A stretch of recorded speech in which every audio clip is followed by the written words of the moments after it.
Hi friends, praise the lord. ఈరోజు ఈ వీడియోలో ఇశ్రాయేలీల్ని పరిపాలించిన రెండవ రాజైన దావీదు జీవితం గురించి తెలుసుకుందాము. సమూయేలు సౌలును రాజుగా చేసినందుకు బాధపడుతున్నాడని యెహోవా సమూయేలుతో దావీదును అభిషేకించమన్నాడు. ముందుగా దావీదు ఎవరి కుమారుడో తెలుసుకుందాము. రూతుకి బోయాజుకి పుట్టిన కుమారుడు ఓబేదు. ఓబేదు యెషయిని కనెను. యెషయి రాజైన దావీదును కనెను. యెషయికి దావీదు ఒక్కడే కుమారుడు కాదు. యెషయి యూదా గోత్రం నుండి వచ్చినవాడు. యెషయికి 8 మంది కుమారులు, 2 కుమార్తెలు ఉన్నారు. వారి పేర్లు ఎక్కడుంది ఏంటి అనేది చూస్తే 1వ దినవృత్తాంతముల గ్రంథము 2వ అధ్యాయము 13వ వచనం నుంచి కనిపిస్తుంది. పెద్దవాడి పేరు ఏలియాబు, రెండవ వాడి పేరు అభినదాబు, మూడవ వాడి పేరు షమ్మాను, 4వ వాడి పేరు నెతనీలు, 5వ వాడి పేరు రద్దయి, 6వ వాడు ఓజేము, 7వ వాడు దావీదు, 8వ వాడి పేరు గురించి ప్రస్తావించబడలేదు. కుమార్తెలు సెరూయా, అబిగయీలు. ఇది యెషయి కుటుంబం గురించి. సౌలు రాజుగా పరిపాలిస్తున్న కాలంలో సౌలు దేవునికి అవిధేయత చూపటం వల్ల, ఈ కారణం వల్ల సమూయేలు దుఃఖంతో బాధపడుతుండేవాడు. అయితే దేవుడు సమూయేలుతో, నువ్వు నేను విడిచిన సౌలు గురించి నువ్వెందుకు బాధపడుతున్నావు? నీ కొమ్మును తైలంతో నింపు, లే, బెత్లెహేములో యెషయి కుమారుల్లో ఒకణ్ణి నేను రాజుగా నియమించాను అని చెప్తాడు. అప్పుడు సమూయేలు, దేవా, నేనెలా వెళ్ళగలను? సౌలుకు ఈ విషయం తెలిస్తే నన్ను చంపేస్తాడు అని అనగా, అందుకు యెహోవా ఒక పెయ్యిని తీసుకుని పోయి యెహోవాకు బలిపశువును వధించటానికి, బల్యార్పణ అర్పించడానికి యెషయిని పిలువుము. అప్పుడు నువ్వేం చేయాలో నేను చెప్తాను, ఎవరి పేరు చెప్తానో వాళ్ళని అభిషేకించు అని అంటాడు. అలా సమూయేలు బెత్లెహేము ప్రాంతానికి వచ్చినప్పుడు ఆ ఊరి వాళ్ళు భయపడ్డారు. సమాధానంగా వస్తున్నావా అని సమూయేలుని అడిగితే, సమాధానంగా వస్తున్నాను అని సమూయేలు సమాధానం ఇచ్చాడు. సమూయేలు యెషయి కుమారుల్లో అందరినీ పరీక్షిస్తాడు, ఒక్కడిని తప్ప. దేవుడు వారెవరినీ కోరుకోలేదు. కానీ అప్పుడు సమూయేలు యెషయితో, నీ కుమారులంతా ఇక్కడే ఉన్నారా అని అడిగినప్పుడు, చిన్నవాడు ఉన్నాడు, వాడు గొర్రెలు కాస్తున్నాడు అని అనగా, సమూయేలు అతన్ని ఇక్కడికి త్వరగా పిలిపించు అని యెషయితో అనగా దావీదును తీసుకుని వచ్చారు. దావీదు ఎర్రనివాడు, చక్కని నేత్రములు కలవాడు, సుందరమైనవాడు. దావీదు రాగానే దేవుడు, నేను కోరుకున్నవాడు ఇతడే, నీవు లేచి వానిని అభిషేకించమని చెప్పాడు. అలా సమూయేలు దావీదు అన్నల ఎదుట దావీదును అభిషేకించాడు. అప్పటి నుండి యెహోవా ఆత్మ దావీదు మీదకి బలంగా వచ్చింది. తర్వాత సమూయేలు తన ఇంటికి రామా అనే ప్రాంతానికి వెళ్లిపోయాడు. యెషయి చిన్న కుమారుడైన దావీదు ఏం చేసేవాడంటే గొర్రెలు కాస్తూ ఉండేవాడు. అంటే గొర్రెల కాపరి. గొర్రెలను తినడానికి, అనేక మృగాల నుండి వాటిని తినడానికి వచ్చినప్పుడు ఎలుగుబంటిని, సింహాన్ని చంపి వాటి నుండి గొర్రెలను కాపాడిన ధైర్యశాలి, మంచి కాపరి. తండ్రి చెప్పిన మాట శ్రద్ధగా వినేవాడు. దావీదు గొర్రెలు కాస్తూ, వాయిద్యాలు వాయిస్తూ, పాటలు పాడుతూ ఉండేవాడు. అయితే సమూయేలు దావీదును అభిషేకించిన తర్వాత సౌలు దగ్గరికి యెహోవా దగ్గర నుండి ఒక దురాత్మ ఒకటి వచ్చింది. అప్పుడు దాసులు సౌలుతో, చమత్కారంగా సితారును వాయించే ఒక వ్యక్తిని విచారించడానికి మాకు అనుమతి ఇవ్వండి, సెలవిమ్మని అడిగి సితారును వాయించినప్పుడు నువ్వు బాగుపడతావు అని రాజుతో అన్నప్పుడు సౌలు వాళ్ళకు అనుమతిస్తాడు. సితారను చమత్కారంగా వాయించేవారిని ఈ సేవకులు వెతుకుతారు. అప్పుడు వారికి దావీదు కనిపిస్తాడు. అలా సౌలుతో దాసులు ఇలా అంటున్నారు, ఒకడు రాజా, బెత్లెహేములో యెషయి కుమారుడైన దావీదు చమత్కారంగా వాయించగలవాడు సితారను. అతడు బహుశూరుడు, యుద్ధశాలి, మాట నేర్పరి, ఇంకా యెహోవా అతనికి తోడై ఉన్నాడు అని సౌలుకు చెప్తాడు. అప్పుడు సౌలు యెషయి దగ్గరికి తన దూతలను పంపి, గొర్రెలు కాస్తున్న నీ కుమారుడిని నా దగ్గరికి పంపించమని వర్తమానం పంపిస్తాడు. మొదటిసారి రాజు దగ్గరికి వచ్చే సమయంలో ధనవంతులు ఏదో ఒకటి తీసుకుని వచ్చేవాళ్ళు. అలా యెషయి రొట్టెలను, ద్రాక్షరసపు తిత్తిని, ఒక మేకపిల్లను వేయించి దావీదు చేత సౌలు దగ్గరికి పంపిస్తాడు. దావీదు రాజు ముందు నించున్నప్పుడు సౌలుకు బహు ఇష్టం కలిగింది, బహు ఇష్టం పుట్టింది. దావీదును సౌలు తన ఆయుధాలు మోసే వ్యక్తిగా ఉంచాడు. దేవుని దగ్గర నుండి దురాత్మ వచ్చిన ప్రతిసారి దావీదు సితారను పట్టుకుని వాయించగా దురాత్మ అతన్ని విడిచిపోయేది. అయితే ఒకానొక సమయంలో ఫిలిస్తీన్లు యుద్ధానికి వచ్చారు. అయితే ఫిలిస్తీన్ల వైపు గాతు వాడైన గొల్యాతు అనే వ్యక్తి ఉన్నాడు. ఈ గొల్యాతు శూరుడు, ఇంకా 6 మూరల జానడి ఎత్తుగా ఉన్న వ్యక్తి. యుద్ధ కవచం ధరించాడు. ఆ కవచం అనేది 5,000 తులాల రాగి గలది. అతని కాళ్లకు రాగి కవచం, అతని భుజాల మధ్య రాగి బల్లం ఒకటి పట్టుకొని ఉన్నాడు. ఇశ్రాయేలీలతో, మీలో ఎవరైనా నన్ను ఓడించి చంపితే మేము మీకు దాసులమవుతాము, అలాగే నేను మీలో ఒకడిని చంపితే మీరు నాకు దాసులవుతారు అని చెప్తాడు. ఆ మాటలు విన్న సౌలు, అతని సైన్యంలో ఉన్న వాళ్ళంతా గొల్యాతు మాటలకు భయపడి ఎవరూ యుద్ధానికి ముందుకు పోలేదు. అయితే ఇక్కడ దావీదు సౌలుతో ప్రతిక్షణం ఉండేవాడు కాదు. దురాత్మ పట్టినప్పుడు సితారను వాయించి అతను బాగుపడే వరకు అక్కడ ఉండి తర్వాత తన తండ్రి గొర్రెలు కాస్తూ ఉండేవాడు. యెషయి ముసలివాడిగా ఉన్నాడు. యెషయి 3 పెద్ద కుమారులైన ఏలియాబు, అబినాదాబు, షమ్మా అనే వాళ్ళు సౌలు వెంట యుద్ధానికి వెళ్లారు. యెషయి దావీదును పిలిచి, నీ అన్నల కోసం వేయించిన తూమెడు గోధుమలను, 10 రొట్టెలను, జున్నుగడ్డలను తీసుకుని సహస్రాధిపతికి ఇచ్చి, నీ అన్నలు క్షేమంగా ఉన్నారో లేదో ఆనవాళ్ళొకటి తెమ్మని చెప్తాడు. యుద్ధం అనేది ఏలా అనే లోయలో జరుగుతుంది. అయితే దావీదు ఉదయాన్నే లేచి ఒక కాపరికి తాను కాసే గొర్రెలను అప్పగించి తన తండ్రి చెప్పిన మాటలను శ్రద్ధగా విని తన అన్నల దగ్గరికి అవి తీసుకొని వెళ్తాడు. అలా అన్నల దగ్గరికి వెళ్లి అంటే సైన్యంలోకి ప్రవేశిస్తాడు. గొల్యాతు చెప్తున్న మాటలు కూడా వింటున్నాడు ఈ దావీదు. సైన్యంలోకి దూరిపోయాడు. సౌలు గొల్యాతును చంపిన వాళ్ళకి తన కూతురునిచ్చి పెళ్లి చేస్తానని, ఐశ్వర్యం ఇస్తానని, వారి తండ్రి ఇంటి వారిని ఇశ్రాయేలీలలో స్వతంత్రులుగా చేస్తానని చెప్పాడు. అందుకు దావీదు, జీవము గల దేవుని సైన్యములను తిరస్కరించుటకు ఈ సున్నతి లేని ఫిలిస్తీయుడు ఎంతటివాడు, వారిని చంపితే బహుమతి ఏంటి అని సైనికుని అడిగినప్పుడు బహుమానం గురించి చెప్తాడు. అందుకు దావీదు, నేను చంపుతాను అని ముందుకొస్తాడు అని సైనికులతో అన్నప్పుడు ఈ మాట దావీదు పెద్దన్నైన ఏలియాబు వింటాడు. ఏలియాబుకు దావీదు మీద కోపం వస్తుంది. ఇలా అంటున్నాడు, నువ్వెందుకొచ్చావు ఇక్కడికి? నీ గొర్రెలు ఎవరు వశం చేశావు? నీ గర్వం, నీ చెడుతనం నేను ఎరుగుదును. నువ్వు యుద్ధం చూడడానికి కదా వచ్చింది అన్నప్పుడు దావీదు, నేనేం చేశానన్నా? ఒక్క మాట మాత్రమే అన్నాను కదా అని తన అన్న దగ్గర నుండి వెళ్లి 4 సైనికులతో అలాగే అడుగుతాడు. అలా తన అన్న చెప్పిన విధంగానే వాళ్ళు కూడా చెప్తారు. ఒకరి నుంచి ఒకరికి చివరికి ఈ విషయం సౌలుకు తెలుస్తుంది. సౌలుకు చెప్తారు. అప్పుడు సౌలు దావీదును పిలిపిస్తాడు. దావీదును నేను యుద్ధం చేస్తాను అని అనగానే పిలిపించలేదు. ఇలా చాలా సమయం పట్టింది. ఇలా సమాచారం అందిన తర్వాత పిలిపించారు. దావీదు రాజుతో, రాజా, నేను ఫిలిస్తీన్తో యుద్ధం చేస్తాను అని అన్నప్పుడు సౌలు, ఫిలిస్తీన్ని ఎదుర్కొని పోట్లాడడానికి నీకు బలం చాలదు, నువ్వు ఇంకా బాలుడు, బాల్యం నుండి నువ్వు యుద్ధం నేర్చుకున్న వాడివి కూడా కాదు అని అంటాడు. అందుకు దావీదు, రాజా, నా తండ్రి గొర్రెలు కాస్తుండగా సింహం ఇంకా ఎలుగుబంటి ఒకసారి గొర్రె పిల్లల్ని ఎత్తుకొని పోతుండగా నేను దానిని తరిమి చంపి దాని నోటి నుండి ఆ గొర్రెను విడిపించాను. అది నా మీదకొచ్చినప్పుడు దాని గడ్డం పట్టుకొని దాన్ని కొట్టి చంపానని చెప్తాడు. నీ దాసుడనైన నేను సింహాన్ని ఎలుగుబంటిని చంపాను. జీవము గల దేవుని సైన్యములను తిరస్కరించిన ఈ సున్నతిలేని ఫిలిస్తీయుడు వాటిలో ఒకదాని వలె అవుతాడని, సింహం యొక్క బలం నుండి ఇంకా ఎలుగుబంటి యొక్క బలం నుండి నన్ను రక్షించిన యెహోవా ఈ ఫిలిస్తీన్ చేతుల నుండి కూడా నన్ను విడిపిస్తాడు అని దేవుని మీద విశ్వాసం, విధేయత కలిగి విజయం సాధిస్తాను అని రాజుకు చెప్తాడు. ఈ మాటలు వింటుంటే ధైర్యం లేని వాళ్ళకు కూడా ధైర్యం కలిగేలా దావీదు మాట్లాడుతున్నాడు. అందుకు సౌలు, యెహోవా నీకు తోడుగా ఉండునుగాక అని దావీదును యుద్ధానికి పంపించాడు. సౌలు యుద్ధం చేసేటప్పుడు ధరించే యుద్ధ వస్త్రాలన్నీ దావీదుకు ధరింపజేస్తాడు. కానీ అవి దావీదుకు వాడుకలో లేవు, అంటే అలవాటు లేవు.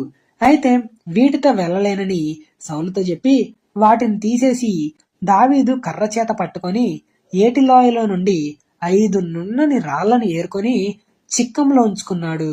వడిసె చేతిలో పట్టుకొని గొల్యాతు దగ్గరకు వస్తాడు.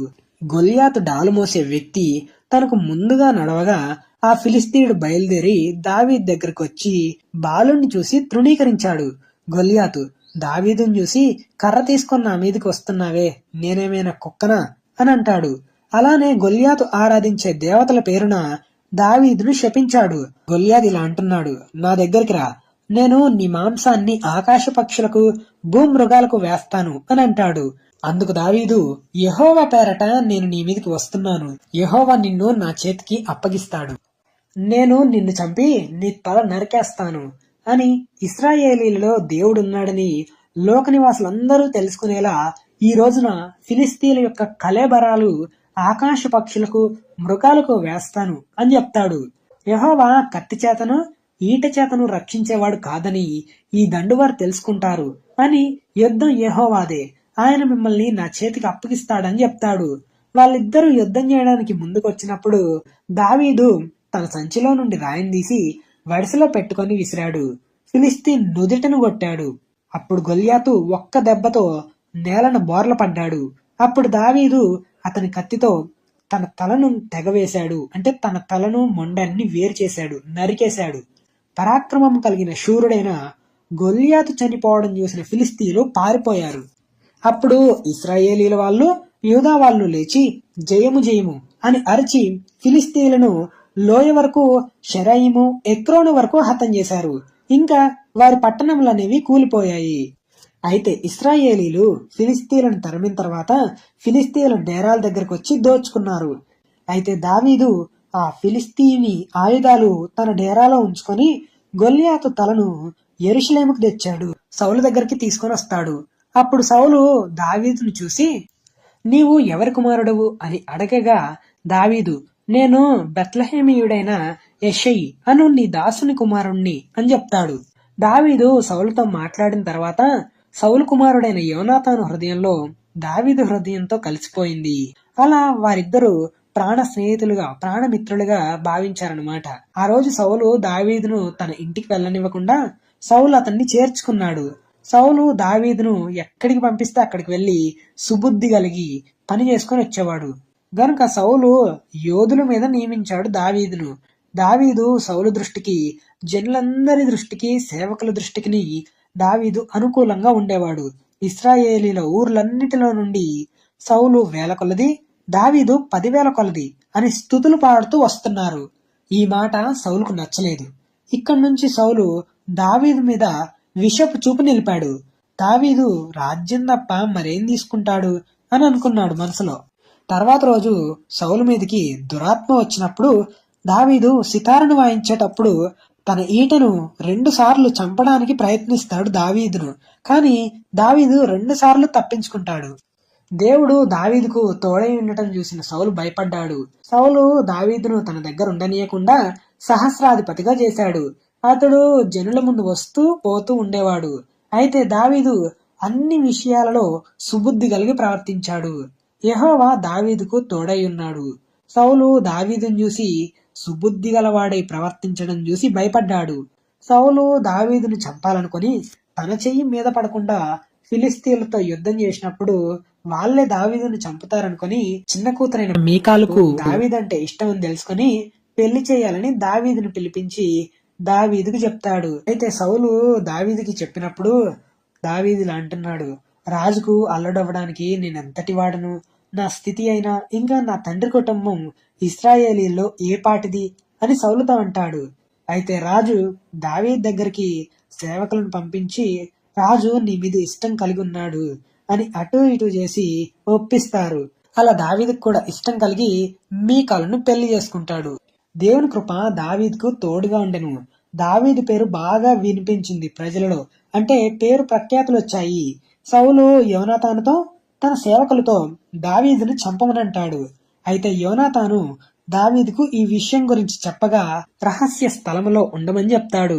యోనాతాను తన తండ్రి ద్వారా దావీదును ఏం చేయనని ప్రమాణం చేసిన తర్వాత దావీదును సౌలు దగ్గరికి తీసుకుని వస్తాడు. దావీదు సౌలు సన్నిధిలో ఉన్నాడు. తర్వాత ఫిలిస్తీన్లతో దావీదు యుద్ధం చేయించి తిరిగి వస్తాడు. అప్పుడు సౌలుకు దురాత్మ పట్టుకుంది. సౌలు దావీదును చంపాలని ఈటను విసురుతాడు. కాని దావీదు తప్పించుకుంటాడు.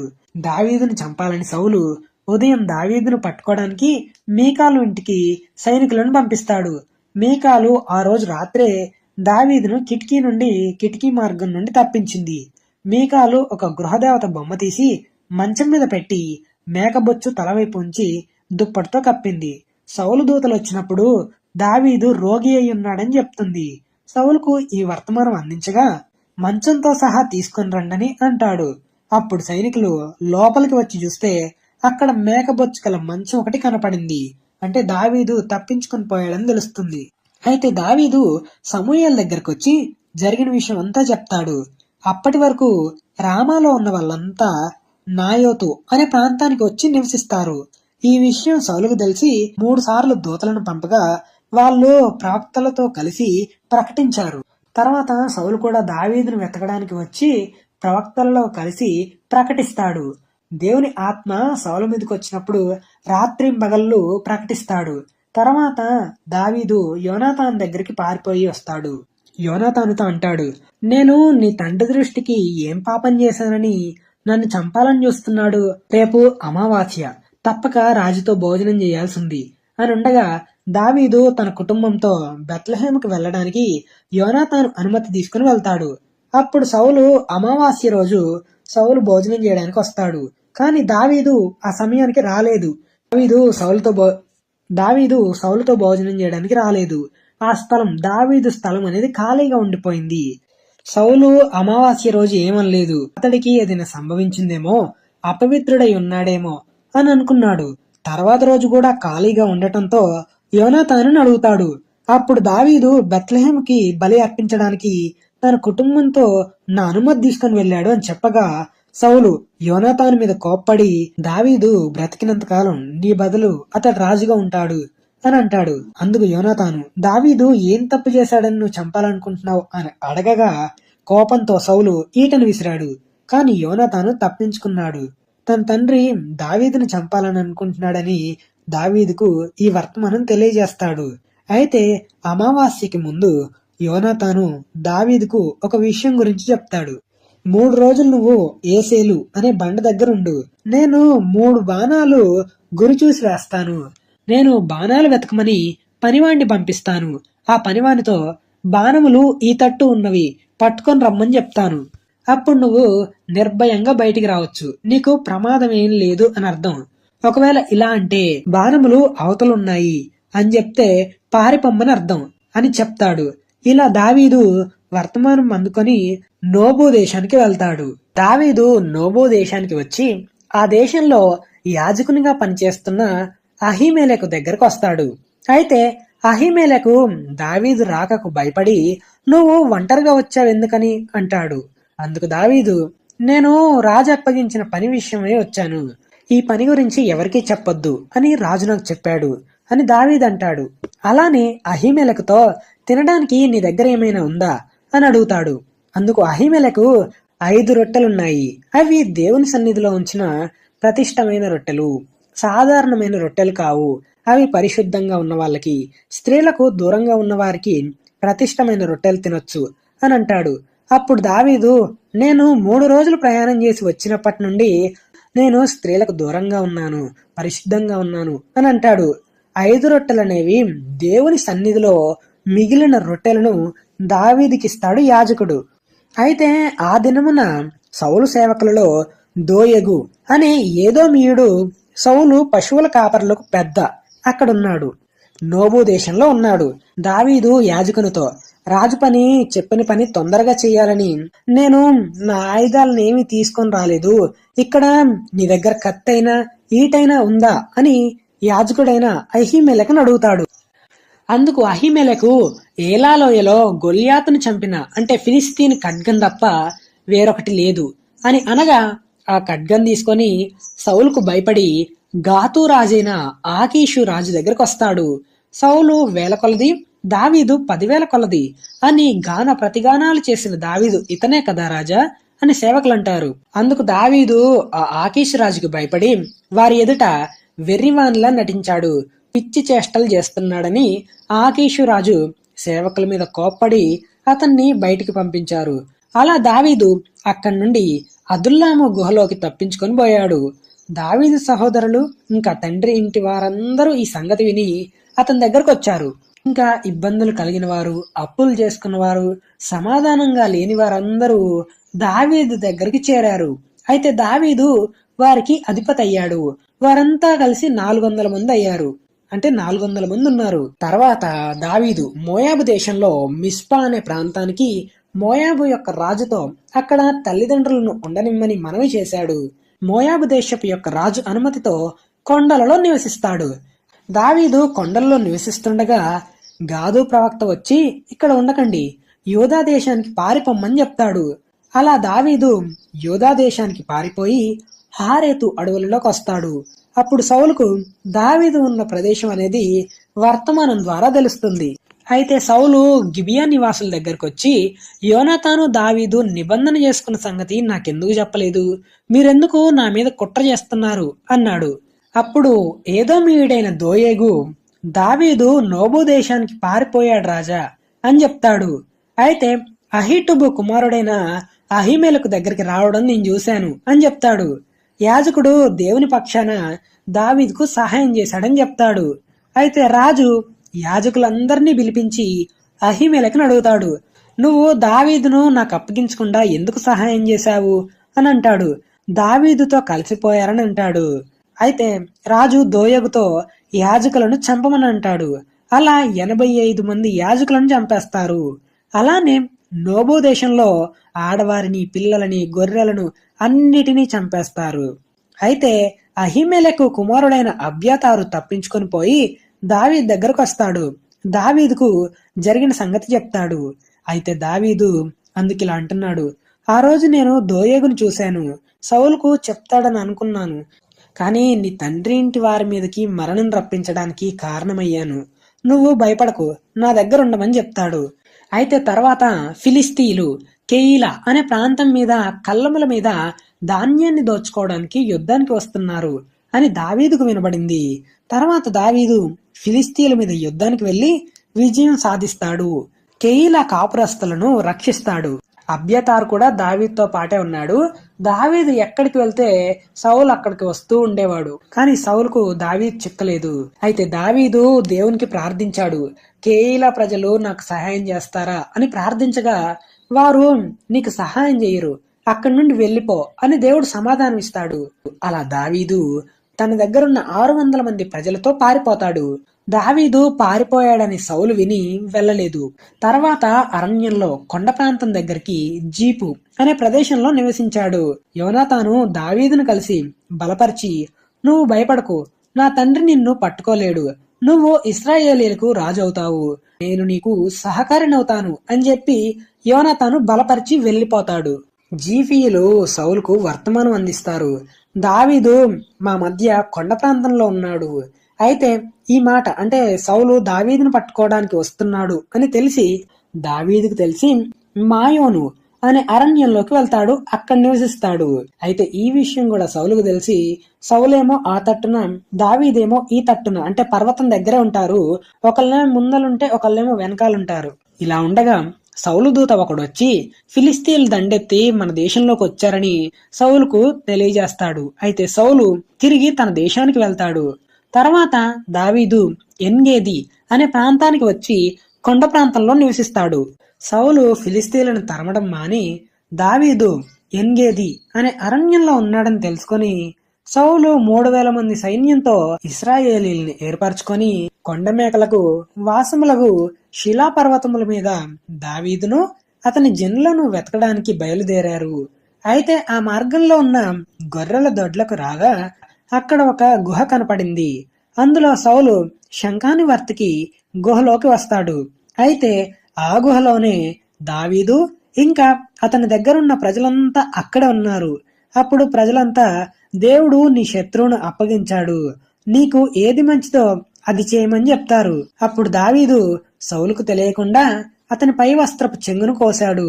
దావీదు తాను కోసిన దాని గురించి బాధపడి, ఇతడు యెహోవా చేత అభిషేకం నొందినవాడు, యెహోవా చేత అభిషిక్తుడైన నా ప్రభువునకు నేను ఈ కార్యం చేయను, యెహోవాను బట్టి అతన్ని చంపను అని తన జనులతో చెప్తాడు.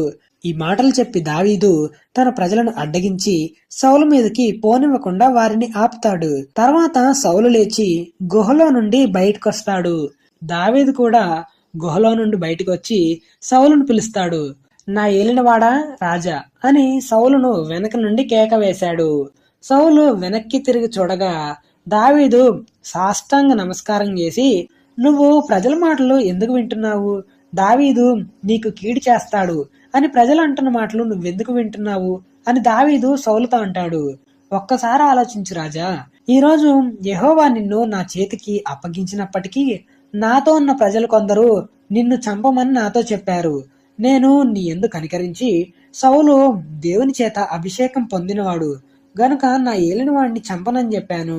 నా తండ్రి చూడుము, నిన్ను చంపక నీ వస్త్రపు చెంగు మాత్రమే కోశాను. నేను నీ విషయంలో ఏ పాపం చేయలేదు, అయినా నువ్వు నన్ను చంపాలని చూస్తున్నావు. దేవుడు మనకు న్యాయం తీరుస్తాడు అని అంటాడు. అప్పుడు సౌలు బిగ్గరగా ఏడ్చి, దావీదా, నాయనా, ఈ పలుకు నీదేనా?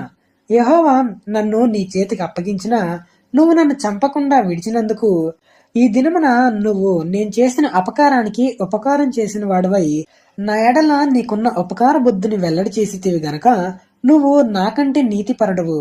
అసలు ఏ రాజైనా శత్రువులు తన చేతికి చిక్కితే చంపకుండా వదిలిపెట్టరు, కానీ నువ్వు చేసిన దాన్ని బట్టి దేవుడు నీకు మేలు చేస్తాడు అని చెప్పి నా రాజ్యము దేవుడు నీకిచ్చి నిన్ను రాజుగా చేస్తాడని నాకు తెలుసు. కాబట్టి నా తర్వాత నా సంతతి వారిని నిర్మూలన చేయకుండా నా తండ్రి ఇంట్లో నుండి నా పేరు కొట్టివేయబడకుండా ఉండునట్లు యెహోవా నామంలో ప్రమాణం చేయమని అనగా దావీదు ప్రమాణం చేస్తాడు. అలా సౌలు తిరిగి తన ఇంటికి వెళ్తాడు. దావీదు తన జనులతో కొండ స్థలములకు వెళ్లిపోయాడు. అలా కొంతకాలం తర్వాత సమూయేలు ప్రవక్త చనిపోయాడు. రామాలో అతని ఇంటి వద్ద పాతిపెట్టారు. అప్పుడు దావీదు బహుగా దుఃఖించాడు. తర్వాత లేచి పారాను అరణ్యంలోకి వెళ్ళాడు. అక్కడ కర్మేలులోని మాయోను అనే ప్రాంతంలో నాబాలు అనే భాగ్యవంతుడు ఒకడున్నాడు. అతడికి 3000 గొర్రెలను 1000 మేకలు ఉన్నాయి. నాబాలు మోటువాడు, దుర్మార్గుడు. నాబాలు భార్య పేరు అబీగయీలు. ఈ అబీగయీలు జ్ఞానం కలిగిన స్త్రీ, సుబుద్ధి కలిగింది.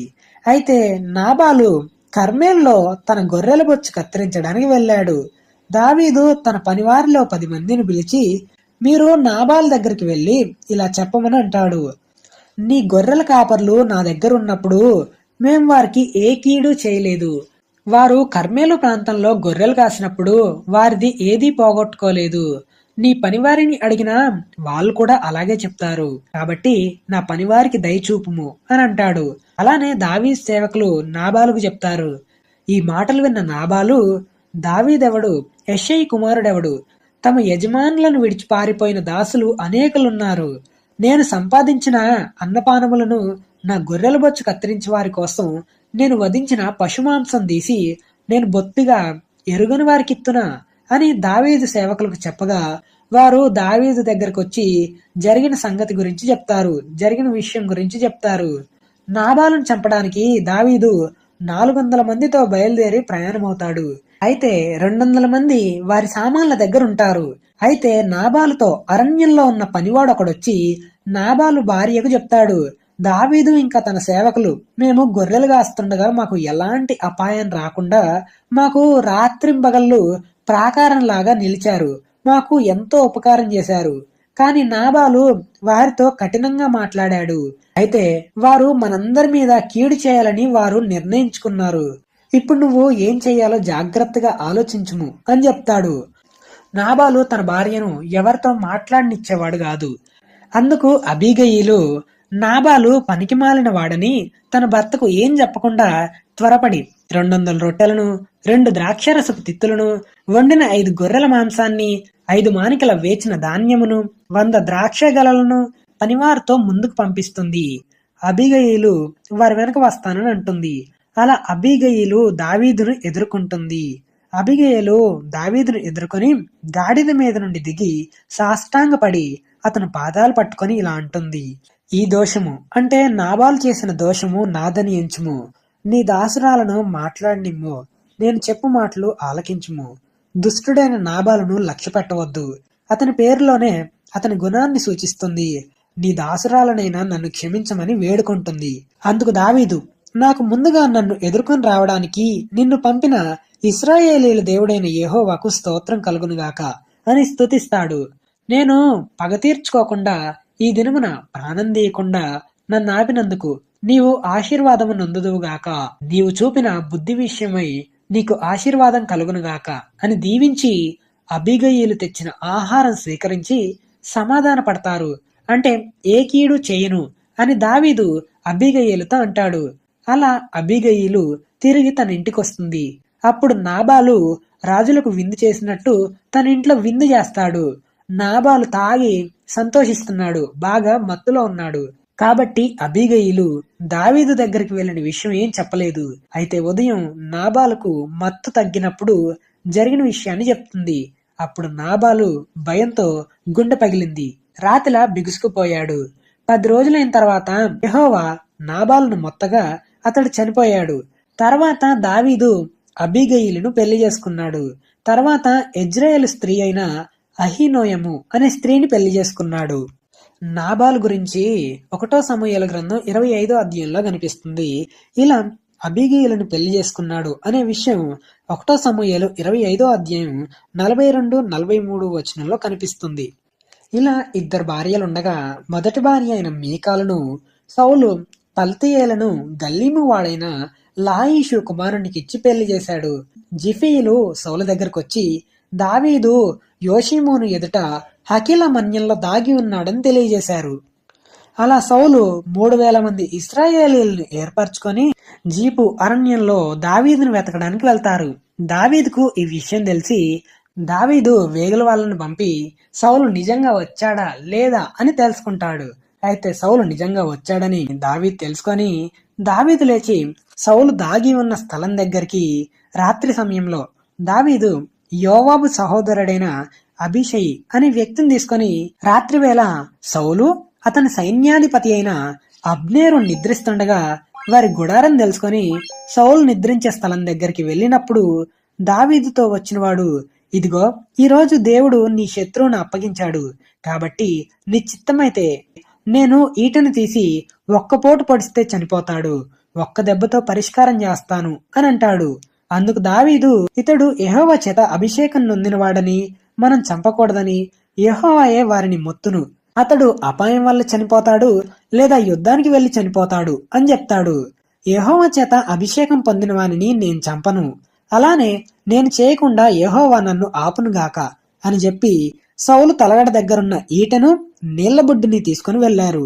యెహోవా చేత వారందరికీ గాఢ నిద్ర కలగగా సౌలు సైన్యంలో ఎవరూ మేల్కోలేదు, ఎవరూ దావీదును చూడలేదు. తర్వాత దావీదు అవతలకు పోయి దూరంగా ఉన్న కొండల మీద నిలిచి అబ్నేరు అని కేకవేసి, దేవుని చేత అభిషేకం పొందిన నీ రాజును నువ్వు సరిగ్గా కాపు కాయలేదు, రాజు యొక్క ఈటను నీళ్లబుడ్డి ఎక్కడున్నాయో చూడమని అంటాడు. యెహోవా జీవంతోడు, నువ్వు మరణశిక్షకు పాత్రుడు, నీ ప్రవర్తన అనుకూలంగా లేదు అని అంటాడు. దావీదు స్వరం విన్న సౌలు నిద్ర మేల్కొని, దావీదా నాయనా, అది నీవేనా అంటే అది నీ స్వరమేనా అని అంటాడు. అందుకు దావీదు, అవును రాజా, నేను దావీదును, కానీ నువ్వెందుకు నన్ను తరముచున్నావు, నేను నీకు ఏం కీడు చేశాను అనగా అందుకు సౌలు, నేను తప్పు చేశాను అని అంటాడు. దావీదు, రాజా, నీ పనివారి ఒకల్ని నా దగ్గరికి పంపించు, ఈటను నీళ్లబుడ్డిని ఇస్తాను అని చెప్పి, యెహోవా ఈ రోజు నిన్ను నా చేతికి అప్పగించినా నేను యెహోవా చేత అభిషేకం పొందిన వానిని చంపను, చంపకపోయినందున దేవుడు నా నీతిని నా విశ్వాస్యతను చూసి నాకు ప్రతిఫలం దయచేయును అని అంటాడు. అందుకు సౌలు, దావీదా నాయనా, నీవు ఆశీర్వాదం పొందుదువుగాక, నీవు ఘనకార్యములను పూనుకొని విజయం పొందుతావు అని దావీదును ఆశీర్వదించాడు. అప్పుడు దావీదు తన మార్గమున వెళ్ళాడు. సౌలు తన స్థలానికి తిరిగి వెళ్ళాడు. దావీదు 600 మంది ప్రజలతో 2 భార్యలతో కలిసి, సౌలు రాజు వేరే దేశానికి నేను పారిపోతే నన్ను వెతకడు, అలానే ఇదే ప్రాంతంలో ఉంటే ఎప్పటికైనా సౌలు చేతిలో నాశనం అవుతానని మాయోకు కుమారుడైన ఫిలిస్తీయుడైన ఆకీషు గాతుకి రాజుగా ఉన్న సమయంలో ఆకీషు దగ్గరకు వస్తాడు. వారి కుటుంబాలంతా గాతు ప్రాంతంలో నివసించారు. దావీదు గాతుకి వెళ్లిన సంగతి సౌలుకు తెలిసింది. సౌలుకు తెలిసినా కూడా దావీదును వెతకడం మానేశాడు. దావీదు ఆకీషు రాజును తన ప్రాంతంలో ఒక పట్టణం నివసించడానికి కావాలి అని అడిగినప్పుడు ఆకీషు రాజు సిక్లగు అనే గ్రామాన్ని దావీదుకి ఇచ్చాడు. నేటి వరకు సిక్లగు యూదా రాజుల వశంలో ఉంది. దావీదు పూర్వం నివసించిన స్థలాలలో ప్రయాణస్తులు పోవు మార్గమైన షూరు నుండి ఐగుప్తు వరకు ఉన్న ప్రజలందరినీ గెజెరీయుల మీద ఇంకా అమాలేకీయుల మీద పడి అందరినీ చంపారు. అయితే ఆ దినాలలో ఫిలిస్తీయులు ఇశ్రాయేలీలతో యుద్ధం చేయడానికి ఆకీషు రాజు దావీదును తనతో పాటు తీసుకువెళ్తాడు. ఇదిలా ఉండగా రేపు యుద్ధం అని అన్నప్పుడు సౌలు దగ్గరికి దేవుని మాట తెలియజేయడానికి ఏ ప్రవక్త లేకపోయేసరికి అప్పటికే సౌలు కర్ణపిశాచము చేతబడి చేసే వాళ్ళని ఆ దేశంలో నుండి వెళ్ళగొట్టించాడు. దేవుని వాక్కు కలల ద్వారా ప్రవక్తల ద్వారా అయినా ఏమీ సెలవివ్వలేదు. అప్పుడు కర్ణపిశాచము గల ఒక స్త్రీని ఆశ్రయించి కనుగొని చనిపోయిన సమూయేలు ఆత్మను తన మంత్రశక్తులతో రప్పిస్తుంది. సమూయేలు ప్రత్యక్షమై నీ రాజ్యం నీకు దక్కదు, రేపు నువ్వు నీ కుమారులు యుద్ధంలో చనిపోయి నాతో పాటు ఉంటారు అని చెప్తాడు. అలా తర్వాత రోజు ఆకీషు రాజు దావీదును తనతో పాటు యుద్ధానికి తీసుకుని వెళ్తాడు. కాని ఫిలిస్తీయుల సర్దారులు దావీదును తిరిగి ఇంటికి పంపిస్తారు. ఫిలిస్తీయుల దండెత్తి యెజ్రెయేలుకు పోయారు.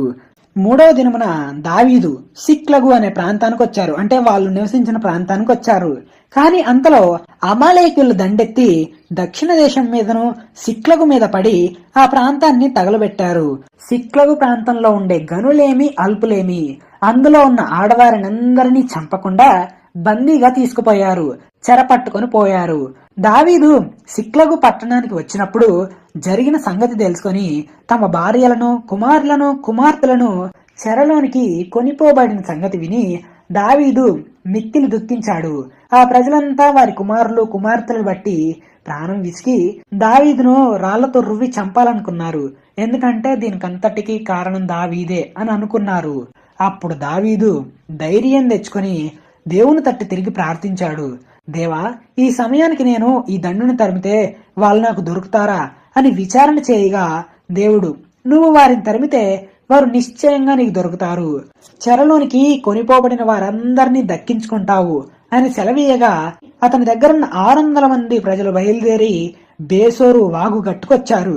అయితే దాంట్లో 200 మంది అలసిపోయి వారి సామాన్ల దగ్గర వాగు దాటలేక అక్కడ ఉండిపోయారు. మిగతా 400 మంది వారిని తరుముతూ వెళ్లారు. ముందుకు ప్రయాణం చేస్తుండగా ఒక ఐగుప్తీయుడు పొలంలో కనిపిస్తాడు. అయితే జనులు ఆ ఐగుప్తీయుడిని దావీదు దగ్గరికి తీసుకొని వస్తారు. అయితే ఆ ఐగుప్తీయుడు 3 రోజుల నుంచి అన్నం తినలేదని తెలుసుకుని దావీదు వానికి భోజనం పెట్టి దాహం తీర్చి అతని ప్రాణం తెప్పరెళ్ళిన తర్వాత దావీదు అతన్ని అడుగుతున్నాడు, ఎవరు నువ్వు, ఏ దేశం నీది, ఎక్కడి నుంచి వస్తున్నావు అని అడుగగా అతడు, నేను ఒక ఐగుప్తీయుణ్ణి, అమాలేకీయుడైన ఒకడికి దాసుడను. 3 రోజుల క్రితం నాకు ఆరోగ్యం బాగలేకపోవడంతో నా యజమానుడు నన్ను విడిచిపెట్టిపోయాడు. మేము దండెత్తి కేరీతీయుల దక్షిణ దేశానికి, కాలేబు సిక్లగు దేశానికి వచ్చి వాటిని దోచుకుని సిక్లగును కాల్చివేశాము అని దావీదుకు చెప్తాడు.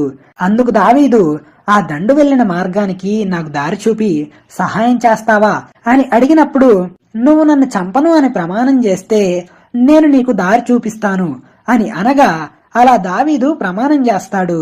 వారికి దారి చూపించాడు ఆ ఐగుప్తీయుడు. అలా వారు అమాలేకీయులను చంపి వారు దోచుకుని వచ్చిన వాటన్నిటినీ దక్కించుకొని తిరిగి ప్రయాణమై 400 మంది కలిసి బేసేరు వాగు దగ్గరికి రాగా సామాన్ల దగ్గర ఉన్న 200 మందికి ఆస్తిలో ఏం రాదు, దోపుడు సొమ్ములో ఏం రాదు, కానీ వారి భార్యలు వాళ్ళ కుమార్తెలు మాత్రమే వాళ్ళకి దక్కుతారు అని ఈ 400 మంది దావీదుతో అంటారు. ఈ 400 మందిలో కొందరు పనికి మాలిన వాళ్ళు అంటారు, కానీ దావీదు అందరికీ సమానంగా ఇవ్వాలి అని చెప్తాడు. అలా వాళ్ళందరూ సమానంగా పంచుకుంటారు. దావీదు అన్ని గ్రామాల పెద్దలకు ఆశీర్వాద సూచనగా దోచుకున్న సొమ్ములో కొంత పంపించాడు. అంతలో సౌలు ఫిలిస్తీయులతో చేసిన యుద్ధంలో సౌలు అతని కుమారులు చనిపోతారు. ఇక్కడి వరకు 1 సమూయేలు 31 అధ్యాయం వరకు. ఇక 2 సమూయేలు 1 నుంచి చూద్దాము. దావీదు అమాలేకీయులను చంపి సిక్లగు ప్రాంతానికి వచ్చినప్పుడు 2 రోజులు అక్కడే ఉన్నాడు. 3వ రోజు బట్టలు చింపుకొని బుగ్గి పోసుకుని ఒకడు సౌలు దండులో నుంచి తప్పించుకొని అమాలేకీయుడు వచ్చి చెప్తాడు దావీదుకు, సౌలు అతని కుమారులు యుద్ధంలో ఓడిపోయి మరణించారు అని దావీదుకు చెప్తాడు. ఇది నీకెలా తెలుసని దావీదు అడిగినప్పుడు అమాలేకీయుడు ఇలా చెప్తున్నాడు, ఆ వ్యక్తి గిల్బోవా పర్వతం మీద నేను అకస్మాత్తుగా వచ్చినప్పుడు సౌలు ఈట మీద ఆనుకొని ఉన్నాడు. అప్పటికీ అతను చావలేదు. నన్ను పిలవగా నేను వెళ్ళాను. తనను చంపమని అనగా ఆ వ్యక్తిని చంపానని సౌలు కిరీటము హస్తకంకణము తీసుకొని నీ దగ్గరకు వచ్చాను అని చెప్తాడు. ఈ వార్త విన్న దావీదు తన బట్టలు చింపుకొని, అతని దగ్గర ఉన్న వారందరూ బట్టలు చింపుకొని, సౌలు అతని కుటుంబం ఇశ్రాయేలీలంతా యుద్ధంలో కూలిపోయారని దుఃఖపడుతూ ఏడుస్తూ ఉపవాసం ఉన్నారు. తర్వాత దావీదు అమాలేక్యుణ్ణి, దేవుడు అభిషేకించిన రాజుని చంపానని చెప్పావు కదా, నీ నోటి మాటే నీకు సాక్ష్యంగా ఉంటుంది, నీ ప్రాణానికి నీవే ఉత్తరవాదివి అని చెప్పి తన వారిలో ఒకరిని పిలిచి చంపిస్తాడు. యూదా వారికి అభ్యాసము చేయాలని ఈ విషయం యాషారు అనే గ్రంథంలో రాయించాడు. ఇది జరిగిన తర్వాత దావీదు యూదా పట్టణానికి నేను పోదునా అని యెహోవా యొద్ద విచారణ చేయగా దేవుడు యూదా పట్టణంలోని హెబ్రోను స్థలానికి వెళ్ళమని దేవుడు సెలవిస్తాడు. దావీదు తన ఇద్దరి భార్యలను తన జనులను హెబ్రోను గ్రామంలో ఉంచుతారు, అంటే కాపురం ఉంటారు. అంతటా యూదా వారు అక్కడికి వచ్చి యూదా వారి మీద రాజుగా ఉండమని దావీదును పట్టాభిషేకం చేస్తారు. అయితే సౌలును పాతిపెట్టిన వాళ్ళు యాబేష్ గీలాదు వాళ్ళని తెలుసుకుని దావీదు వారిని ఆశీర్వదించి యూదా వారి మీద రాజుగా పట్టాభిషేకం చేశారు. కనుక మీరు ధైర్యం తెచ్చుకొని బలాఢ్యులై ఉండమని ఆజ్ఞ ఇచ్చాడు. సౌలు సైన్యాధిపతి అయిన అబ్నేరు చనిపోలేదు. అయితే సౌలుకు మిగిలిన కుమారుడైన ఇష్బోషేతును రాజుగా చేస్తాడు. ఎవరి మీద అంటే గిలాదు వారి మీద, అషేరీయుల మీద, ఇజ్రాయేల్ మీద, ఎఫ్రాయిమీయుల మీద, బెన్యామీనీయుల మీద, ఇశ్రాయేలీల మీద రాజుగా పట్టాభిషేకం చేశాడు. ఇష్బోషేతు 40 సంవత్సరాల వాడై 2 సంవత్సరాలు పరిపాలించాడు. యోధావారు దావీదు పక్షాన ఉన్నారు. దావీదు హెబ్రోన్లో 7 సంవత్సరాల 6 నెలలు పరిపాలించాడు. అంతలో అబ్నేరు, ఇష్బోషేతు సేవకులు మహానయములో నుండి బయలుదేరి గిబియాకు వస్తారు. సెరూయా కుమారుడైన యోవాబు దావీదు సేవకులతో గిబియాకు వచ్చి వారితో యుద్ధం చేస్తారు. ఆ యుద్ధంలో అషాహేలు చనిపోతాడు, అంటే అబ్నేరు చంపుతాడు. యోవాషు, అభిషై అబ్నేరును తరుముతూ ఉంటారు. అంతలో సూర్యుడు అస్తమించగా యుద్ధాన్ని ఆపేస్తారు. అబ్నేరు మహానయమునకు, యోవాబు హెబ్రోనికి వస్తారు. అషాహేలుని ఎత్తుకుని పోయి బెత్లెహేములో ఉన్న అతని తండ్రి సమాధిలో పాతిపెట్టారు. అయితే సౌలు కుటుంబీకులకు, దావీదు కుటుంబీకులకు చాలా కాలం యుద్ధం జరగగా దావీదు అంతకంతకు ప్రబలెను, సౌలు కుటుంబం అంతకంతకు నీరసిల్లెను. హెబ్రోన్ లో దావీదుకు పుట్టిన కుమారులు ఎవరనగా ఈ వాక్యం 2 సమూయేలు 3వ అధ్యాయంలో కనిపిస్తుంది. దావీదుకు 6 మంది భార్యలు, వారికి పుట్టిన కుమారుల గురించి చూద్దాము. జ్యేష్ఠపుత్రుడు అమ్నోను అహీనోయముకు పుట్టాడు. 2వ వాడు కిల్యాబు అబీగయీలుకు పుట్టాడు. 3వ వాడు అబ్షాలోము అల్మయి కుమార్తె అయిన మయాక వలన పుట్టాడు. 4వ వాడు అదోనియా హగ్గీతు వలన పుట్టాడు. 5వ వాడు షెఫట్య అబీటాలు వలన పుట్టాడు. 6వ వాడు ఇత్రేయాము యగ్లా వలన పుట్టాడు. ఇలా 6 మంది భార్యలున్నారు. అతనికి పుట్టిన కుమారులు. సౌలు సైన్యాధిపతి అయిన అబ్నేరు సౌలు కుటుంబీకులకు, దావీదు కుటుంబీకులకు యుద్ధం జరిగినప్పుడు అబ్నేరు సౌలు కుటుంబీకులకు బహు సహాయం చేశాడు, బాగా సహాయం చేశాడు. సౌలు చనిపోకముందు సౌలుకు రిస్పా అనే ఒక ఉపపత్ని ఉండేది. ఈ రిస్పా అయ్యా అనే వ్యక్తి యొక్క కుమార్తె. అయితే ఇష్బోషేతు అబ్నేర్తో, నా తండ్రి యొక్క ఉపపత్నితో నువ్వెందుకు కూడితివి అని అంటాడు. అందుకు అబ్నేరు ఈ మాటకు బాగా కోపం వచ్చి, నిన్ను దావీదు చేతికి అప్పగించకుండా నీ తండ్రి అయిన సౌలు ఇంటి వారికి, అతని సహోదరులకు, స్నేహితులకు ఈ రోజు వరకు మీకు ఉపకారం చేశాను. నన్ను యోధావారికి చేరిన కుక్కతో సమానుడిగా చేసి ఈరోజు స్త్రీని బట్టి నేరం మోపుతావా అని అంటాడు. సౌలు రాజ్యాన్ని దావీదుకు అప్పగిస్తానని ఇష్బోషేతుకు చెప్తాడు. అందుకు ఇష్బోషేతు అబ్నేరుకు భయపడి ఏ మాట పలకలేకపోయాడు, అంటే ఏం చెప్పలేకపోయాడు. అయితే అబ్నేరు తన తరపున దావీదు దగ్గరికి దూతలను పంపి, నీవు నాతో నిబంధన చేసిన యెడల నేను నీకు సహాయం చేస్తానని, ఇశ్రాయేలీల వాళ్ళందరినీ నీ తట్టు తిప్పుతానని వర్తమానం పంపిస్తాడు. అయితే దావీదు ఆ నిబంధనకు ఒప్పుకొని ఒక షరతు పెడతాడు. నేను పెళ్లి చేసుకున్న మీకాలు నువ్వు నా దగ్గరకు వచ్చే సమయంలో నాకు అప్పగించు లేదా తీసుకొని రమ్మని చెప్తాడు. అయితే అదే వర్తమానం మళ్ళీ ఇష్బోషేతు దగ్గరికి పంపిస్తాడు, మీకాలను అప్పగించమని. అయితే సౌలు బ్రతికిన కాలంలో దావీదు మీద కోపంతో మీకాలను లాయిషు కుమారుడైన పల్తీయేలుకిచ్చి పెళ్లి చేస్తాడు. అయితే రాజుగా ఉన్న ఇష్బోషేతు పల్తీయేల్ దగ్గర నుండి మీకాలను పిలిపిస్తారు. అయితే పల్తీయేల్ కూడా మీకాల వెనక వస్తాడు. అప్పుడు సైన్యాధిపతి అయిన అబ్నేరు పల్తీయేలును తిరిగి ఇంటికి వెళ్ళమని అనగా తిరిగి బాధతో ఇంటికి వెళ్లిపోతాడు.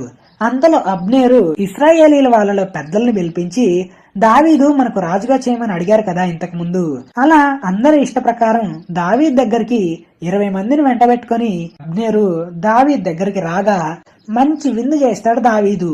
ఆ విందు తర్వాత సమాధానంగా అబ్నేరు వెళ్లిపోతాడు. తర్వాత దావీదు సేవకులు ఇంకా యోవాబు బందిపోటు నుండి దోచుకున్న దోపుడు సొమ్ము దావీదు దగ్గరికి హెబ్రోనికి తెస్తారు. అయితే ఆ సమయంలో అబ్నేరు దావీదు సన్నిధిలో లేడు. యోవాబు అబ్నేరు వచ్చి సమాధానంగా వెళ్ళాడని తెలుసుకొని యోవాబు రాజైన దావీదు దగ్గరకు వచ్చి, నువ్వేం చేసావు రాజా? అబ్నేరు నీ రాకపోకలన్నిటినీ నువ్వు చేసే పనులన్నిటినీ తెలుసుకోవడానికి వచ్చాడని చెప్పి యోవాబు దావీద్ దగ్గర నుండి బయటకు వచ్చి అబ్నేరును పిలిపించడానికి దూతలను పంపాడు. వారు వెళ్లి అబ్నేరును సిరా అనే బావి దగ్గర నుండి హెబ్రోనుకు తీసుకుని వచ్చారు. కానీ ఈ విషయం దావీదుకు తెలియదు. యోవాబుకు అతని దూతలకు తప్ప మరెవ్వరికీ తెలియదు. యోవాబు అబ్నేర్తో ఏకాంతంగా మాట్లాడాలని పిలిచి యోవాబు సహోదరుడైన అషాహేలును చంపినందుకు యోవాబు అబ్నేరును కత్తితో పొడిచి చంపాడు. ఈ సమాచారం దావీదుకు వినబడినప్పుడు అప్పుడు ఇలా అనుకుంటున్నాడు, నేను నా రాజ్యం అనేది అబ్నేరు ప్రాణం తీయలేదు కాబట్టి యెహోవా సన్నిధిలో మేము నిరపరాధులము అని మనసులో అనుకుంటాడు. ఈ దోషం అనేది యోవాబు అతని తండ్రి ఇంటి మీదకి వస్తుందన్నాడు. అబ్నేరును హెబ్రోన్లో పాతిపెట్టారు. దావీదు రాజు అబ్నేరును హెబ్రోనులో పాతిపెట్టారు. దావీదు రాజు అబ్నేరు సమాధి దగ్గర ఏడ్చాడు. ప్రజలందరూ కూడా ఏడ్చారు. ఈ సంగతి సౌలు కుమారుడైన ఇష్బోషెతు విని అధైర్యపడ్డాడు. సౌలు కుమారునికి సైన్యాధిపతులున్నారు. వారిలో ఒకని పేరు బయానా, రెండవ వాని పేరు రేకాబు. వీరు బెన్యామీనీయులకు చేరిన బెయోరతీయుడైన రిమ్మోను కుమారులు. అయితే బెయోరతీయులు గిత్తయిము అనే ప్రాంతానికి పారిపోయి నేటి వరకు అక్కడే కాపురం ఉన్నారు. యోనాతానుకు ఒక కొడుకున్నాడు. సౌలు గురించి యోనాతాను గురించి వర్తమానం వచ్చినప్పుడు అతనికి 5 సంవత్సరాల వయసు. వాని దాది అతన్ని ఎత్తుకుని పరుగు పరుగున పారిపోతుండగా వాడు పడి కుంటివాడయ్యాడు. అతని పేరు మెఫీబోషీతు. రిమ్మోను కుమారులైన రేకాబు, బయనాను మధ్యాహ్న సమయంలో ఇష్బోషేతు మంచం మీద నిద్రించే సమయంలో అతని ఇంటికి వచ్చి మారువేషంలో గోధుమలు తెస్తామని చెప్పి ఇష్బోషేతు నిద్రించే సమయంలో కత్తితో పొడిచి చంపి అతని తలను దావీదు దగ్గరికి రాజు దగ్గరికి తెచ్చి, రాజా ఇదిగో ఇష్బోషేతు తల మేం తెచ్చాం, నీ ప్రాణం తీయాలని చూసిన సౌలు కుమారుని తల ఇది అని చెప్పగా దావీదు రేకాబుతో బయానాతో ఇలా అన్నాడు, ఇంతకు ముందు మీలాగా ఒకడొచ్చి మంచి వర్తమానం తెచ్చాననుకొని సౌలు చనిపోయాడని చెప్పాడు. వాడు తెచ్చిన వర్తమానానికి బహుమానంగా సిక్లగులో నేను వాడిని పట్టుకొని చంపాను. కావున దుర్మార్గులైన మీరు ఏ పాపం తెలియని నిర్దోషి అయిన ఇష్బోషేతును చొరబడి చంపినందుకు వారికి బహుమానంగా వారి చేతులు కాళ్ళు నరికి వారి శవాలను హెబ్రోనులో కొలను దగ్గర వేలాడదీశారు. తర్వాత ఇష్బోషేతు తలను హెబ్రోనులో అబ్నేరు సమాధిలో పాతిపెట్టారు. ఇష్బోషేతును అతని తలను అబ్నేరు సమాధిలో పాతిపెట్టిన తర్వాత ఇశ్రాయేలీలు దావీదును వారి మీద రాజుగా ఏలడానికి అభిషేకించారు. దావీదు 37 సంవత్సరాలు గలవాడై 40 సంవత్సరాలు పరిపాలించాడు. హెబ్రోనులో యూదా వారిని 7 సంవత్సరాల 6 నెలలు పరిపాలించాడు. ఇశ్రాయేలీలు యూదా వాళ్ళందరినీ 33 సంవత్సరాలు పరిపాలించాడు. ఆ సమయంలో యెరూషలేములో పూర్వం యోబూసీయులు నివసించేవాళ్ళు. యోబూసీయులు దావీదును అవమానిస్తారు. దావీదు యెరూషలేంలోనికి రాలేడు, ఒకవేళ వచ్చినా ఇక్కడ గుడ్డివారు కుంటివారు నిన్ను తోలేస్తారు అని వర్తమానం పంపించారు దావీదుకు. అయితే దావీదు వారి మీద యుద్ధానికి వెళ్లి వారిని చంపి దావీదు పురము అనబడిన సియోను కోటను దావీదు స్వాధీనపరుచుకున్నాడు. దావీదు ఆ కోటలో నివసించి దానికి దావీదు పురము అని పేరు పెట్టాడు. మిల్లో నుండి దిగువ వరకు దావీదు ఒక ప్రాకారం కట్టించాడు. దావీదు అంతకంతకు వర్ధిల్లాడు. సైన్యములకు అధిపతి అయిన యెహోవా అతనికి తోడుగా ఉన్నాడు. తూరు రాజు దావీదు కోసం ఒక నగరాన్ని కట్టించాడు. దావీదు హెబ్రోన్ నుండి వచ్చిన తర్వాత యెరూషలేములో అనేక మంది ఉపపత్నులను చేసుకున్నాడు. యెరూషలేములో వాళ్ళకి పుట్టిన వాళ్ళు ఎవరనగా ఈ వాక్యం అనేది 2 సమూయేలు గ్రంథం 5:14 నుండి కనిపిస్తుంది. షమ్మూయ, షోబాబు, నాతాను, సొలొమోను, ఈబారు, ఎలీషువ, నెపెగు, యాఫియా, ఎలీషామా, ఎలియాదా, ఎలిపెలెటు అనే వాళ్ళు జన్మించారు. దావీదును ఇశ్రాయేలీయులకు రాజుగా అభిషేకం చేశారని ఫిలిస్తీన్లందరూ దావీదుతో యుద్ధం చేయడానికి వస్తారు. అయితే దావీదు ఈ వార్త విని ప్రాకార స్థలానికి వెళ్లి దేవుని ఎదుట విచారణ చేశాడు. అయితే విచారణ చేయగా దేవుడు యుద్ధానికి వెళ్లమని సెలవిస్తాడు. అలా దావీదు ఫిలిస్తీన్ల మీద యుద్ధానికి వెళ్లి హతం చేస్తాడు. అయితే ఫిలిస్తీన్లు మళ్లీ యుద్ధానికి వస్తారు. అప్పుడు దావీదు దేవుని సన్నిధిలో విచారణ చేయగా దేవుడు, నువ్వు వెళ్ళొద్దు, చుట్టూ తిరిగిపోయి కంబలి చెట్లకు ఎదురుగా ఉన్న వాళ్ళ మీద పడుము. కంబలి చెట్ల కొనల చప్పుడు వినగానే ఫిలిస్తీన్లను హతం చేయడానికి యెహోవా బయలుదేరుతున్నాడు గనక నువ్వు త్వరగా బయలుదేరమని సెలవిచ్చాడు. దావీదు యెహోవా ఆజ్ఞాపించిన ప్రకారము ఫిలిస్తీన్లను తరిమి హతం చేశాడు. తర్వాత దావీదు 30,000 మంది శూరులను సమకూర్చుకొని దేవుని మందసం గిబియాలో ఉన్న అబీనాదాబు ఇంట్లో నుండి కొత్త బండి ఒకటి ఏర్పరిచి దాంట్లో నడిపిస్తాడు. కొత్త బండి మీదకి ఎక్కించాడు. ఆ బండిని నడిపించిన వాళ్ళు అబీనాదాబు కుమారులైన ఉజ్జాయు, అహియోయును కొత్త బండిని నడిపించారు. మందసం తెస్తుండగా తంబురతోను, సితారతోను, స్వరమండలమన్నిటితో అంటే మ్యూజిక్ వాయించే ఇన్స్ట్రుమెంట్స్ అన్నిటితో ఘనంగా వాయిస్తూ దేవుని ఎదుట నాట్యం చేస్తూ తెస్తున్నారు. అయితే వారు నాకోను కళ్ళము లేదా కీదోను కళ్ళము అనే ప్రాంతం దగ్గరకు వచ్చేసరికి ఎడ్ల కాలు జారి మందసం పడిపోతుండగా ఉజ్జా చేయి చాపి ఆ మందసాన్ని పట్టుకోగానే యెహోవా కోపము ఉజ్జా మీద రగులుకొనెను. ఉజ్జా అక్కడికక్కడే చనిపోయాడు. దీనికి కారణం ఏంటంటే మందసం అనేది ఎవరు చేతులతో పట్టుకోకూడదు. అది కింద పడిపోతున్నా సరే, మందసం కింద పడిపోతున్నా మోతకర్రల సహాయంతో లేపాలి. కానీ ఉజ్జా తెలియక చేసిన పని వల్ల చనిపోయాడు. ఉజ్జా చనిపోయిన స్థలానికి దావీదు పెరెజ్ ఉజ్జా అని పేరు పెట్టాడు. అలానే మందసాన్ని లేవీయులు మాత్రమే మోతకర్రలతో మోయాలి. ఇది లేవియా కాండంలో కనిపిస్తుంది. దావీదు యెహోవాకు భయపడి ఓబేదెదోము ఇంటి దగ్గర ఉంచారు. 3 నెలలు ఓబేదెదోము ఇంట్లో ఉంచగా అతని ఇంటివారు అతనికి కలిగినదంతా యెహోవా ఆశీర్వదించాడని దావీదుకు వినబడింది. దేవుని మందసం ఉండటం వలన ఆశీర్వదించబడ్డాడు అని దావీదు పగడ్బందీగా చాలా జాగ్రత్తగా అన్ని జాగ్రత్తలు తీసుకొని మందసం మోసే వాళ్ళు 6 అడుగుల దూరంలో నడవడం ప్రారంభించారు.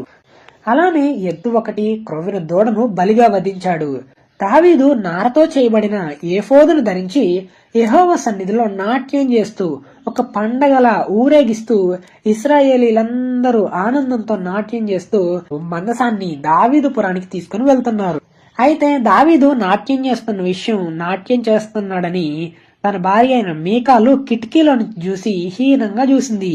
దావీదు మందసం కోసం ఒక స్థలం ఏర్పరిచి అక్కడ మందసాన్ని పెట్టి దహన బలులు, సమాధాన బలులు అర్పించి అక్కడి ప్రజలందరికీ ఒక్కో రొట్టె ద్రాక్షారసపు అడయు అందరికీ పంచాడు. తర్వాత ఎవరింటికి వాళ్ళు వెళ్ళిపోయారు. దావీదు తన ఇంటికి వస్తాడు. అప్పుడు మీకాలు వచ్చి, రాజుగా నువ్వు అందరి ముందు బట్టలిప్పి నాట్యం చేస్తున్నావు అని అపహాస్యం చేస్తుంది. అప్పుడు దావీదు, దేవుడు నన్ను ఇశ్రాయేలీలకు రాజుగా ఏర్పరిచాడు, నన్ను అధిపతిగా ఈ ప్రజల మీద ఏర్పరచుకున్నాడు, నేను యెహోవా సన్నిధిలో నాట్యం చేశాను అని చెప్తాడు. ఈ కారణంగా సౌలు కుమార్తె అయిన మీకాలు దావీదుతో పిల్లలు కనలేదు. యెహోవా దావీదుకు నెమ్మదిని, సమాధానాన్ని కలుగజేసి తమ శత్రువుల మీద విజయం పొందేలా చేశాడు. అయితే దావీదు నాతాను ప్రవక్తను పిలిపించగా నాతాను ప్రవక్త వచ్చి యెహోవా నీకు తోడుగా ఉన్నాడు అని చెప్తాడు. అయితే ఆ రోజు రాత్రి యెహోవా వాక్కు నాతానుకి ప్రత్యక్షమవుతుంది. అది ఏంటంటే, దావీదుకు ఇలా నా మాటగా చెప్పు అని, నాకు నివాసముగా ఒక మందిరాన్ని కట్టిస్తావా?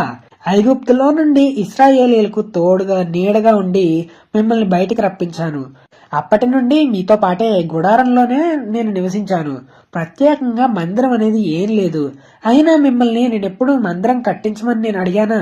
గొర్రెల కాపరులలో ఉన్న నిన్ను గొర్రెలకు దొడ్ల నుండి తీసి ఇశ్రాయేలీయుల మీద రాజుగా అధిపతిగా నియమించాను. నీకు ప్రతిక్షణం తోడుగా ఉండి నీ శత్రువులను నీ చేతికి అప్పగించి ఎవరికీ లేని ఘనులైన వారికి కలిగిన స్థితి నీకు కలగజేశాను.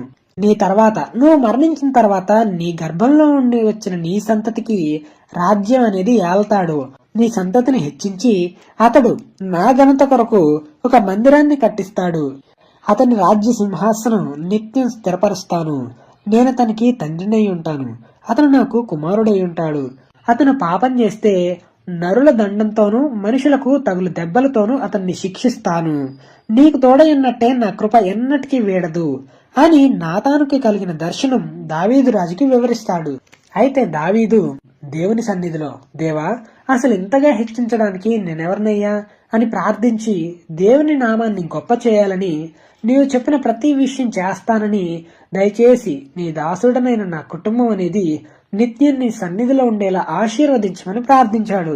అయితే దావీదు ఫిలిస్తీయులను, మోయాబీయులను ఇంకా ఎంతో మంది రాజ్యాల శత్రువుల మీద యుద్ధానికి వెళ్లి విజయం సాధించాడు. అటు తర్వాత దావీదు సౌలు కుటుంబంలో ఎవరైనా ఉన్నారా అని సేవకుల్ని అడగగా, సౌలు కుటుంబానికి సేవకుడైన సిబాయా అనే వ్యక్తి ద్వారా యోనాతాను కుమారుడు ఒకడు, కుంటివాడొకడు ఉన్నాడు. అతడు లోదెబారులో అమ్మియోలు కుమారుడైన మాకీరు అనే వ్యక్తి ఇంట్లో ఉన్నాడని చెప్పగా, దావీదు మెఫీబోషేతును అంటే యోనాతాను కుమారుణ్ణి దావీదు దగ్గరికి రప్పిస్తాడు. అప్పుడు మెఫీబోషేతు దావీదుకు సాగిలపడి నమస్కారం చేస్తాడు. అందుకు దావీదు, భయపడకు, నీ తండ్రి అయిన యోనాతాను నిమిత్తం నీకు ఉపకారం చేసి నీ పితరుడైన మీ తాతయ్య సౌలు భూమి అంతా నీకు మళ్ళీ నీ చేతికి అప్పగిస్తాను. అంతేకాకుండా అలా నేను సదాకాలం నా బల్ల దగ్గర భోజనం చేయదు అని చెప్తాడు. అందుకు అతడు నమస్కరించి, చచ్చిన కుక్కలాంటి వాడినైనా నా ఎడల నువ్వు దయ చూపించడానికి నేనెంతటి వాడును అని అంటాడు. సౌలు సేవకుడైన సిబాను పిలిపించి అతని పొలం పని అంతా జరిగించమని దావీదు ఆజ్ఞాపిస్తాడు. మెఫీబోషెతుకు ఒక కుమారుడున్నాడు. అతని పేరు మీకా. మెఫీబోషెతు రాజకుమారుల్లో ఒకడైనట్టు రాజుబల్ల యొద్ద భోజనం చేసేవాడు. మెఫీబోషెతు కుంటివాడు. అయితే తర్వాత అమ్మోనియుల రాజైన నాహాషు చనిపోగానే అతని కొడుకు హనూను అతని రాజ్యాన్ని ఏలుతున్నాడు. దావీదు రాజుకు నాహాషు రాజు ఉపకారం చేశాడని దావీదు సేవకులు హనూను ఓదార్చడానికి వస్తారు, సమాచారం కూడా తెస్తారు. అయితే దావీదు సేవకులు అమ్మోనియుల దేశానికి వచ్చినప్పుడు అయితే హనూను రాజు దగ్గర ఉన్న పేరు పొందిన గనులు ఇలా చెప్తున్నారు, దావీదు వారిని వేగు చూడటానికి పంపించాడు, ఈ దేశాన్ని నాశనం చేయడానికి అని తెలిసి తెలియకుండా వారికి తోచింది చెప్పగా హనూను నిజమే అనుకొని వారిని అవమానించి పంపుతాడు. అలా ఒక గొప్ప యుద్ధం జరుగుతుంది. అమ్మోనీయులు సిరియనులలో నుండి 20,000 మంది కాల్బలమును, మాయాకారాజు దగ్గర నుండి 1000 మంది బంటులను, టోబు దేశం నుండి 12,000 మంది బంటులను జీతానికి పిలిపించుకున్నారు. దావీదు ఈ సంగతి విని యోవాబును, అభిషేని వ్యూహం సిద్ధపరిచి యుద్ధం చేశారు.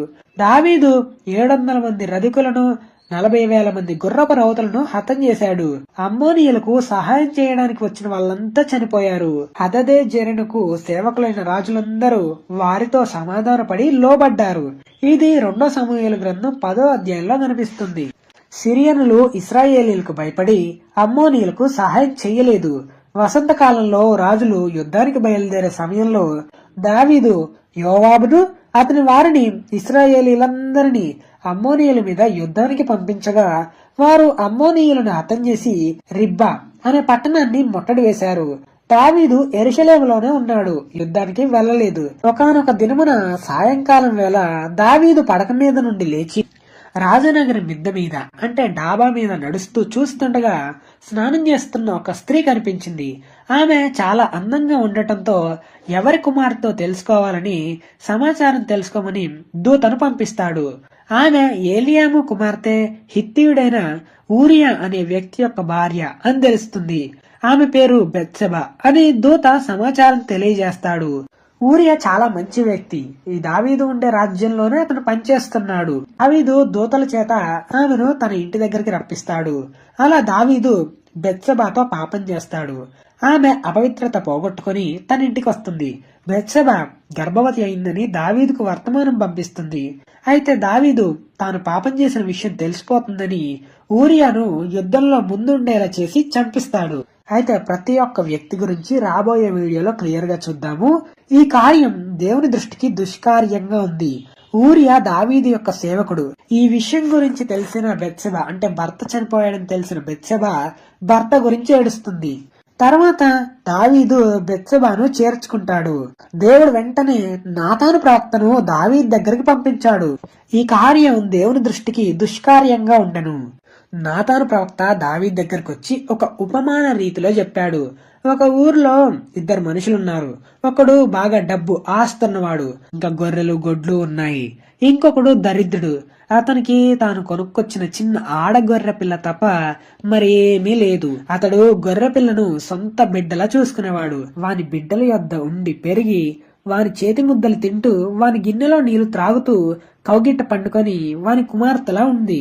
అయితే ఒకానొక రోజు మార్గస్థుడు ఒకడు ఐశ్వర్యవంతుడి దగ్గరికి వస్తాడు. అయితే ఐశ్వర్యవంతుడు మార్గస్థుడకు మర్యాద చేయాలని తన దగ్గర ఉన్న గొర్రెలలో కాని గొడ్లలో కాని ఏదీ ముట్టుకోకుండా ఆ దరిద్రుడు అల్లారు ముద్దుగా పెంచుకున్న గొర్రె పిల్లను తీసుకుని మర్యాద చేస్తాడు. దావీదు ఆ మాట విని కోప్పడి ఈ పని చేసిన వాడు మరణానికి పాత్రుడు, వాడికి కనికరం లేక ఈ కార్యం చేశాడు గనుక ఒక గొర్రె పిల్లకు ప్రతిగా 4 గొర్రె పిల్లల్ని ఇవ్వాలి అని నాతానుతో అంటాడు. అప్పుడు నాతాను, ఆ మనుషుడు నీవే, ఇశ్రాయేలీయుల దేవుడైన యెహోవా సెలవిచ్చుచున్నది ఏమనగా, నేను నిన్ను ఇశ్రాయేలీయుల మీద రాజుగా పట్టాభిషేకం చేసి సౌలు చేతిలో నుండి నిన్ను విడిపించి నీ యజమానుని నగరి నీకు అనుగ్రహించాను. నీ యజమానుని స్త్రీలను కూడా నీ దగ్గరికి చేర్చాను. ఇశ్రాయేలీయులను యోధావారిని నీకు అప్పగించాను. నేను నీకు ఎక్కువ మంది ఇచ్చాను. ఇది చాలదన్నట్టు నువ్వు యెహోవా మాట తృణీకరించి చెడుతనం చేశావు. అమ్మోనీయుల చేతిలో ఊరియాను దారుణంగా చంపించావు. నువ్వు దేవుణ్ణి లక్ష్య పెట్టకుండా బెత్షెబాను లక్ష్య పెట్టావు. ఊరియా భార్యను నీకు భార్యగా చేసుకున్నందున నీ ఇంటి వారికి సదాకాలం యుద్ధం జరుగుతుంది అని నాతాను ప్రవక్త దేవుని మాట చెప్పగా దావీదు నేను పాపం చేశానని ఒప్పుకుంటాడు.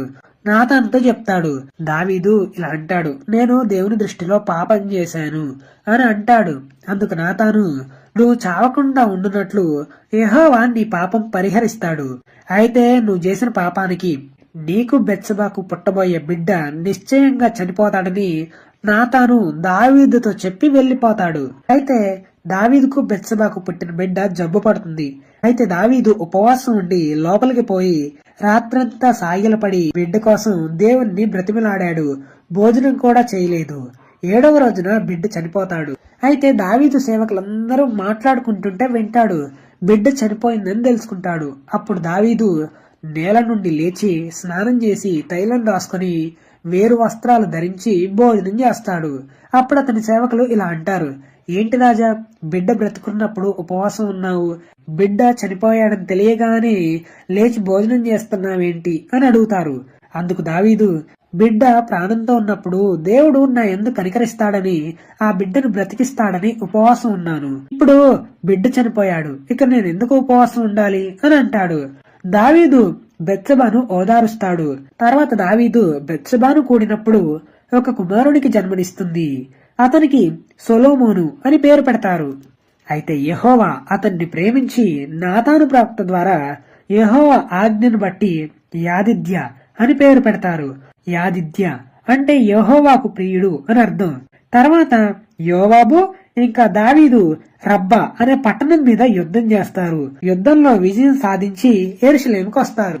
యోవాబు రబ్బా అనే అమ్మోనీయుల పట్టణం మీద యుద్ధం చేసి రాజనగరిని పట్టుకుంటాడు.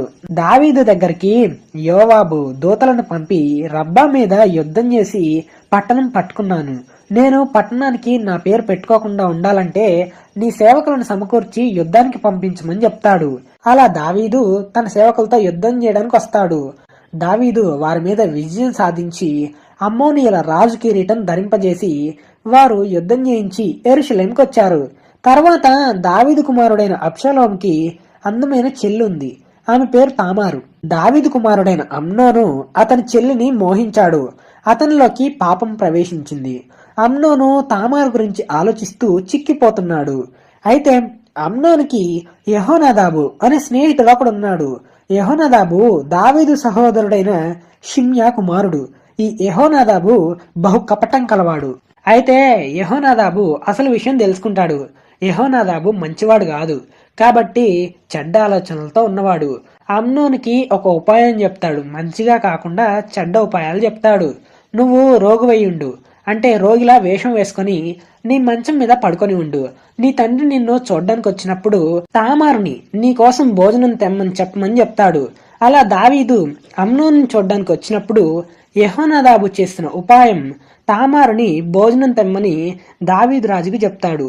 అలా తామారు భోజనం సిద్ధపరిచి తన అన్నయ్య అయిన అమ్నోన్ దగ్గరకు వస్తుంది. అమ్నోన్ దగ్గర ఉన్న పనివారినందరినీ బయటికి పంపిస్తాడు. తామారు ఎంత వద్దన్నా బలవంతం చేసి క్షీణిస్తాడు, అంటే ఆమెతో పాపం చేస్తాడు. ఆమెతో పాపం చేసిన తర్వాత ఆమె మీద మరింత ద్వేషం పుట్టింది. ఆమెను ద్వేషించి బయటకు పంపించేస్తాడు. అయితే ఈ విషయం అబ్షాలోముకు తెలుస్తుంది. తామారు అబ్షాలోము ఇంటి దగ్గర ఉంటుంది. అయితే అబ్షాలోము తన అన్నయ్యన అమ్నోను విషయంలో పగ పెంచుకున్నాడు. సమయం కోసం ఎదురు చూస్తున్నాడు. దావీదుకు ఈ విషయం తెలుస్తుంది. బహురౌద్రం, అంటే అమ్నోను మీద బాగా కోపం వస్తుంది. ఈ విషయం గురించి 2 సంవత్సరాల వరకు ఏం మాట్లాడలేదు ఎవరూ కూడా. కానీ 2 సంవత్సరాల తర్వాత ఎఫ్రాయిమునకు సమీపంలో ఉన్న బయల్హాసోరులో అబ్షాలోము గొర్రెల బొచ్చు కత్తిరించే కాలం వచ్చింది. అబ్షాలోము రాజకుమారులందరినీ పిలిపించి విందుకు ఆహ్వానించగా దావీదు రాలేక అబ్షాలోమును ఆశీర్వదించి పంపాడు. రాజకుమారులందరూ విందుకొస్తారు. అప్పుడు అమ్నోను మత్తుడై ఉన్నప్పుడు అబ్షాలోము తన పనివాడిని పిలిచి అమ్నోనుని చంపిస్తాడు. రాజకుమారులంతా కంచరగాడిదల మీద ఎక్కి పారిపోతారు.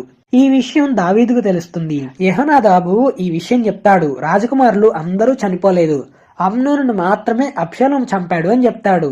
అయితే రాజకుమారులంతా అమ్నోను గురించి ఏడుస్తూ ఉంటారు. అప్పుడు అబ్షాలోము పారిపోయి అమీహూదు కుమారుడైన తల్మయి అనే గెషూరు రాజు దగ్గరకు వచ్చాడు. దావీదు అనుదినం తన కుమారుని కోసం అంగలార్చాడు, అంటే ఏడ్చాడు. అయితే అబ్షాలోము 3 సంవత్సరాలు గెషూరు అనే ప్రాంతంలో ఉంటాడు. దావీదు అమ్నోను చనిపోయిన తర్వాత ఓదార్పు పొందినవాడై అబ్షాలోమును పట్టుకోవాలని ఆలోచన మానెను. అయితే దావీదు అబ్షాలోము మీద విరోధంగా ఉన్నాడని యోవాబు తెలుసుకొని ఒక ఉపాయం చేస్తాడు.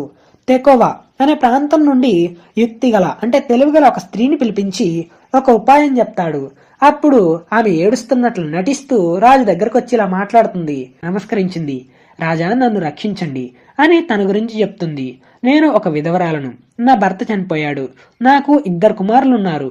అయితే వాళ్ళు పొలంలో పెనుగులాడుతూ విడిపించేవాడు ఎవడూ లేక వారిలో ఒకడు 2వ వాడిని చంపాడు. అయితే నా ఇంటి వారందరూ నీ దాసినైన నా మీదకి లేచి చంపిన వాడిని వారికి అప్పగించమని, తన సహోదరుణ్ణి చంపినందున మేము అతని ప్రాణం తీస్తాము అని నా పెనిమిటి భూమి మీద పేరైనను శేషమైనను లేకుండా మిగిలిన నిప్పురవ్వను ఆర్పివేయబోతున్నారని రాజుకు చెప్తుంది. అప్పుడు రాజు, నువ్వు ఇంటికి వెళ్ళు, నీ గురించి ఆజ్ఞ ఇస్తాను అని అంటాడు. అందుకు ఆ స్త్రీ రాజుకు, రాజు సింహాసనానికి దోషం తగలకుండా ఉండునుగాక అని రాజుతో అంటుంది.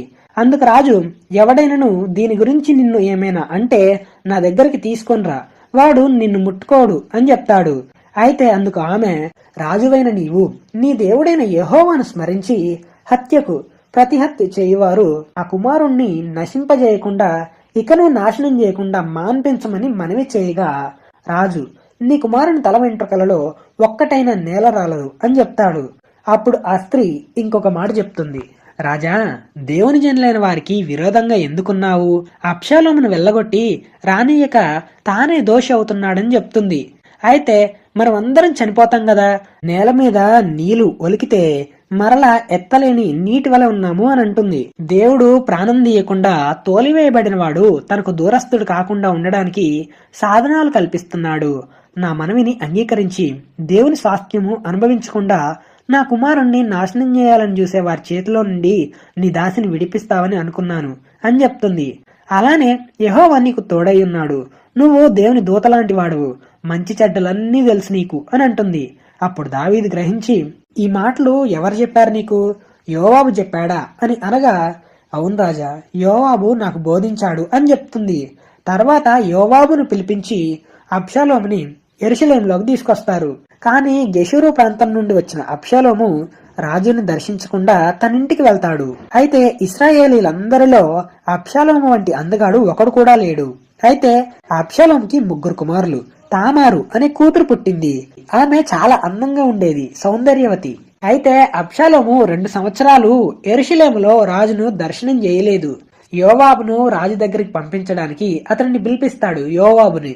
కానీ అబ్షాలోము దగ్గరికి రాడు ఈ యోవాబు. 2వసారి యోవాబును పిలిపించినప్పటికీ యోవాబు అబ్షాలోము దగ్గరికి రాడు. దానితో అబ్షాలోము తన పనివారిని పిలిచి అబ్షాలోము పొలం పక్కనే ఉన్న యోవాబు యవల చలను తగలబెట్టిస్తాడు. అప్పుడు యోవాబు అబ్షాలోం దగ్గరకు వస్తాడు. తన పనివారు యవలచేలను ఎందుకు తగలబెట్టారు అని అడిగినప్పుడు, నేను గెషూరు ప్రాంతం నుండి రావడం వల్ల ఉపయోగం ఏముంది, నేను అక్కడ ఉండటం మంచిది కదా అని అంటాడు. నీ ద్వారా రాజు దగ్గరికి రావడానికి పిలిపించాను అని అబ్షాలోము చెప్తాడు. నేనొక్కడినే వెళ్తే రాజదర్శనం చెయ్యలేను, నా ఎందు ఏదైనా దోషం కనపడితే నన్ను చంపేస్తాడు అని చెప్పగా యోవాబు ద్వారా రాజు దగ్గరికి అబ్షాలోమును రప్పించగా రాజుకు సాష్టాంగ నమస్కారం చేస్తాడు అబ్షాలోము. దావీదు అబ్షాలోమును ముద్దు పెట్టుకున్నాడు. ఇదైన తర్వాత అబ్షాలోము 50 మంది బంటులను ఏర్పరచుకొని ఉదయాన్నే లేచి బయలుదేరి పట్టణపు మార్గంలో రాజు దగ్గరికి తీర్పు పొందడానికి వెళ్తున్న ప్రజలను పిలిచి తాను తీర్పు తీరుస్తాడు. రాజు దగ్గర న్యాయం విచారించడానికి ఎవరూ లేరని చెప్పి రాజు దగ్గరికి తీర్పు పొందడానికి వచ్చే వారికి నేను న్యాయాధిపతి అయి ఉండటం మంచిది అని ఇశ్రాయేలీలందరికీ న్యాయం తీరుస్తూ తన వైపు ప్రజలను తిప్పుకుంటాడు. అయితే రాజు దగ్గరికి వెళ్లే వాళ్ళందరినీ తన వైపు తిప్పుకున్నాడు. 40 సంవత్సరాలు ఇలా జరుగుతుండగా అబ్షాలోము రాజు దగ్గరకు వచ్చి, నేను గెషూరు ప్రాంతంలో ఉన్నప్పుడు దేవుడు నన్ను యెరూషలేములోనికి రప్పించాడు, తిరిగి నేను ఆయనను సేవించడానికి హెబ్రోనికి వెళ్ళడానికి సెలవిమ్మని అడిగాడు. అలా రాజు అనుమతితో హెబ్రోనికి వెళ్తాడు. అయితే అబ్షాలోము ఇశ్రాయేలీల గోత్రాల వారి దగ్గరికి వేగుల వారిని పంపిస్తాడు. ఎందుకంటే మీరు బాకానాదం వినినప్పుడు హెబ్రోనులో అబ్షాలోము ఏలుతున్నాడని కేకలు వేయమని చెప్పడానికి వేగుల వారిని పంపుతాడు.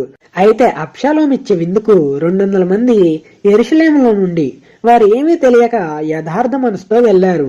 బలి అర్పించాలని అబ్షాలోము దావీదు రాజు యొక్క మంత్రి అయిన అహీతోపెలును ఊరి నుండి పిలిపిస్తాడు. అబ్షాలోం దగ్గరకు వచ్చిన జనం మరి ఎక్కువ కావటంతో కుట్ర బహుబలమాయను.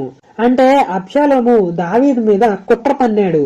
ఈ విషయం దావీదుకు తెలిసి దావీదు అతని సేవకులతో ఇలా ఆజ్ఞాపించాడు, అబ్షాలోము చేతిలో మనం తప్పించుకొని రక్షణ పొందలేము, మనం అతని చేతికి చిక్కకుండా పారిపోదాం రండి అని చెప్పగా వారు ఆ మాట అంగీకరించి రాజనగరిని కనిపెట్టి ఉండడానికి 10 మంది ఉపపత్నులను అక్కడ ఉంచి వారు కాలినడకన బెత్మెర్హాకు వచ్చి బస చేశారు. దావీదు సేవకులందరూ దావీదుతో పాటున్నారు. కేరేతీయుల నుండి, పేలేతీయుల నుండి, గాతు నుండి వచ్చిన 600 మంది గిత్తీయులను రాజుకు ముందుగా నడిచారు. దావీదు గిత్తీయుడైన ఇత్తయిని తిరిగి వెళ్ళమని అంటాడు. కాని ఇత్తయి రాజు వెంట వస్తానని అంటాడు. అయితే వారు ప్రయాణం చేస్తున్న మార్గంలో దావీదుతో పాటు లేవీలు దావీదు వెంట దేవుని నిబంధన మందసం కూడా తీసుకొని వస్తారు. అయితే మందసాన్ని తనతో పాటు తీసుకురావద్దని పట్టణంలోనే ఉంచమని యాజకుడైన సాదోకుకి దావీదు చెప్తాడు. యెహోవా దృష్టికి అనుగ్రహం పొందితే ఆయనే నన్ను తిరిగి రప్పిస్తాడని చెప్పగా యాజకుడైన సాదోకు యెరూషలేముకి తీసుకుని వెళ్తాడు. అయితే దావీదు కొండలలో, లోయలలో, అరణ్య మార్గంలో ప్రయాణం చేస్తూ ఉంటాడు. దావీదు ఒలివ చెట్టు కొండ ఎక్కుతూ ఏడుస్తూ తల కప్పుకొని చెప్పులు లేకుండా నడుస్తున్నాడు. దావీదు దగ్గర ఉన్న జనాలు కూడా తలలు కప్పుకొని ఏడుస్తూ కొండ ఎక్కుతున్నారు. అంతలో ఒకడొచ్చి అబ్షాలోము చేసిన కుట్రలో నీ మంత్రి అయిన అహీతోపెలు చేరాడు అనే వార్త విన్నాడు. అయితే దావీదు యెహోవాకి ఇలా ప్రార్థించాడు, అహీతోపెలు ఆలోచన చెడగొట్టమని ప్రార్థించాడు. అయితే అక్కడ దేవుణ్ణి ఆరాధించే స్థలం ఒకటి కొండ మీద ఉండెను. వారు అక్కడికి రాగా దావీదు స్నేహితుడైన హుషై అక్కడ కనిపిస్తాడు. తన పై వస్త్రాలు చింపుకొని తల మీద ధూళి పోసుకొని రాజును దర్శించాడు. హుషై దావీదు యొక్క స్నేహితుడు. అయితే దావీదు రాజు ఇలా చెప్తాడు, హుషై, నువ్వు నాతో రావద్దు, నాకు భారంగా ఉంటావు. నువ్వు యెరూషలేం పట్టణానికి వెళ్లి రాజుగా ఉన్న అబ్షాలోం దగ్గరికి వెళ్లి ఇలా చెప్పు, రాజా, ఇంతవరకు నీ తండ్రికి సేవ చేశాను కదా, అలానే నీకు కూడా సేవ చేస్తానని చెప్పమని చెప్తాడు. అలా నువ్వు చేస్తే నా పక్షాన ఉండి అహీతోపెలు యొక్క ఆలోచనలను చెడగొట్టగలవు అని చెప్తాడు. అక్కడ నీకు యాజకులైన సాదోకును అబ్యాతారును నీకక్కడ సహాయం చేస్తారు. కాబట్టి రాజనగరిలో ఏదైనా జరిగితే యాజకుడైన సాదోకు అబ్యాతారుతో చెప్పు అని చెప్పాడు. అలానే సాదోకు కుమారుడైన అహీమయస్సు, అబ్యాతారు కుమారుడైన యోనాతాను అనే వారి 2 కుమారులు యెరూషలేం పట్టణంలోనే ఉన్నారు. వారితో నాకు వర్తమానం పంపించమని చెప్పి అతన్ని పంపాడు. దావీదు కొండ శిఖరం అవతల కొంచెం దూరం వెళ్లిన తర్వాత మెఫీబోషేతు సేవకుడైన సిబా గంతలు కట్టిన 2 గాడిదలను తనతో పాటు ఆహారం తెచ్చి వాళ్ళకిస్తాడు. అప్పుడు దావీదు ఇవన్నీ ఎందుకు తెచ్చావని అడిగినప్పుడు గాడిదలు రాజు ఇంటివారు ఎక్కడానికి అని చెప్పి ఈ ఆహారం అనేది అరణ్యంలో అలసట పొందిన వారు త్రాగడానికి ద్రాక్షారసం తెచ్చానని చెప్పగా రాజైన దావీదు మెఫీబోషెతు ఇప్పుడు ఎక్కడున్నాడని అడిగినప్పుడు తన తాత అయిన సౌలు రాజ్యం తనకు తిరిగి ఇస్తారనుకొని అక్కడే ఉన్నాడు యెరూషలేములోనే అని చెప్పాడు. అందుకు దావీదు మెఫీబోషెతుకు కలిగినదంతా నీదేనని చెప్పగా, రాజా నేను నీ దృష్టికి అనుగ్రహం పొందుదును గాక అని నమస్కరించాడు. దావీదు బహూరీము దాపునకు వచ్చినప్పుడు సౌలు కుటుంబీకుడైన గెరా కుమారుడైన షిమి అనేవాడు అక్కడ ఉండి బయలుదేరి వచ్చాడు. దావీదును శపిస్తూ వచ్చాడనమాట. ఏమని దూషిస్తున్నాడంటే, నువ్వు ఏలాలని నువ్వు వెళ్ళగొట్టిన సౌలు ఇంటి వారి హత్యను యెహోవా నీ మీదకి రప్పించి యెహోవా నీ కుమారుడైన అబ్షాలోం చేతికి రాజ్యాన్ని అప్పగించాడు. నీ మోసంలో నువ్వు చిక్కుబడి ఉన్నావని శపిస్తూ ఉంటాడు రాజును. అయితే ఈ మాటలు వింటున్న అందరిలో సెరూయా కుమారుడైన అభిషై, ఈ చచ్చిన కుక్క నిన్ను శపించనేలా అని చెప్పి నువ్వు ఆజ్ఞాపిస్తే అతని తల తెచ్చి నీ చేతిలో ఉంచుతాను అని చెప్తాడు. అందుకు దావీదు, యెహోవా వానికి సెలవిచ్చినట్లు చేస్తున్నాడు కాబట్టి శపించనిమ్ము. నా కడుపును పుట్టిన నా కుమారుడే నన్ను చంపాలని చూస్తున్నాడు. అలాంటిది ఈ బెన్యామీనీయుడు శపించడంలో ఆశ్చర్యం ఏముంది అని వాని జోలికి పోకండి అని చెప్తాడు.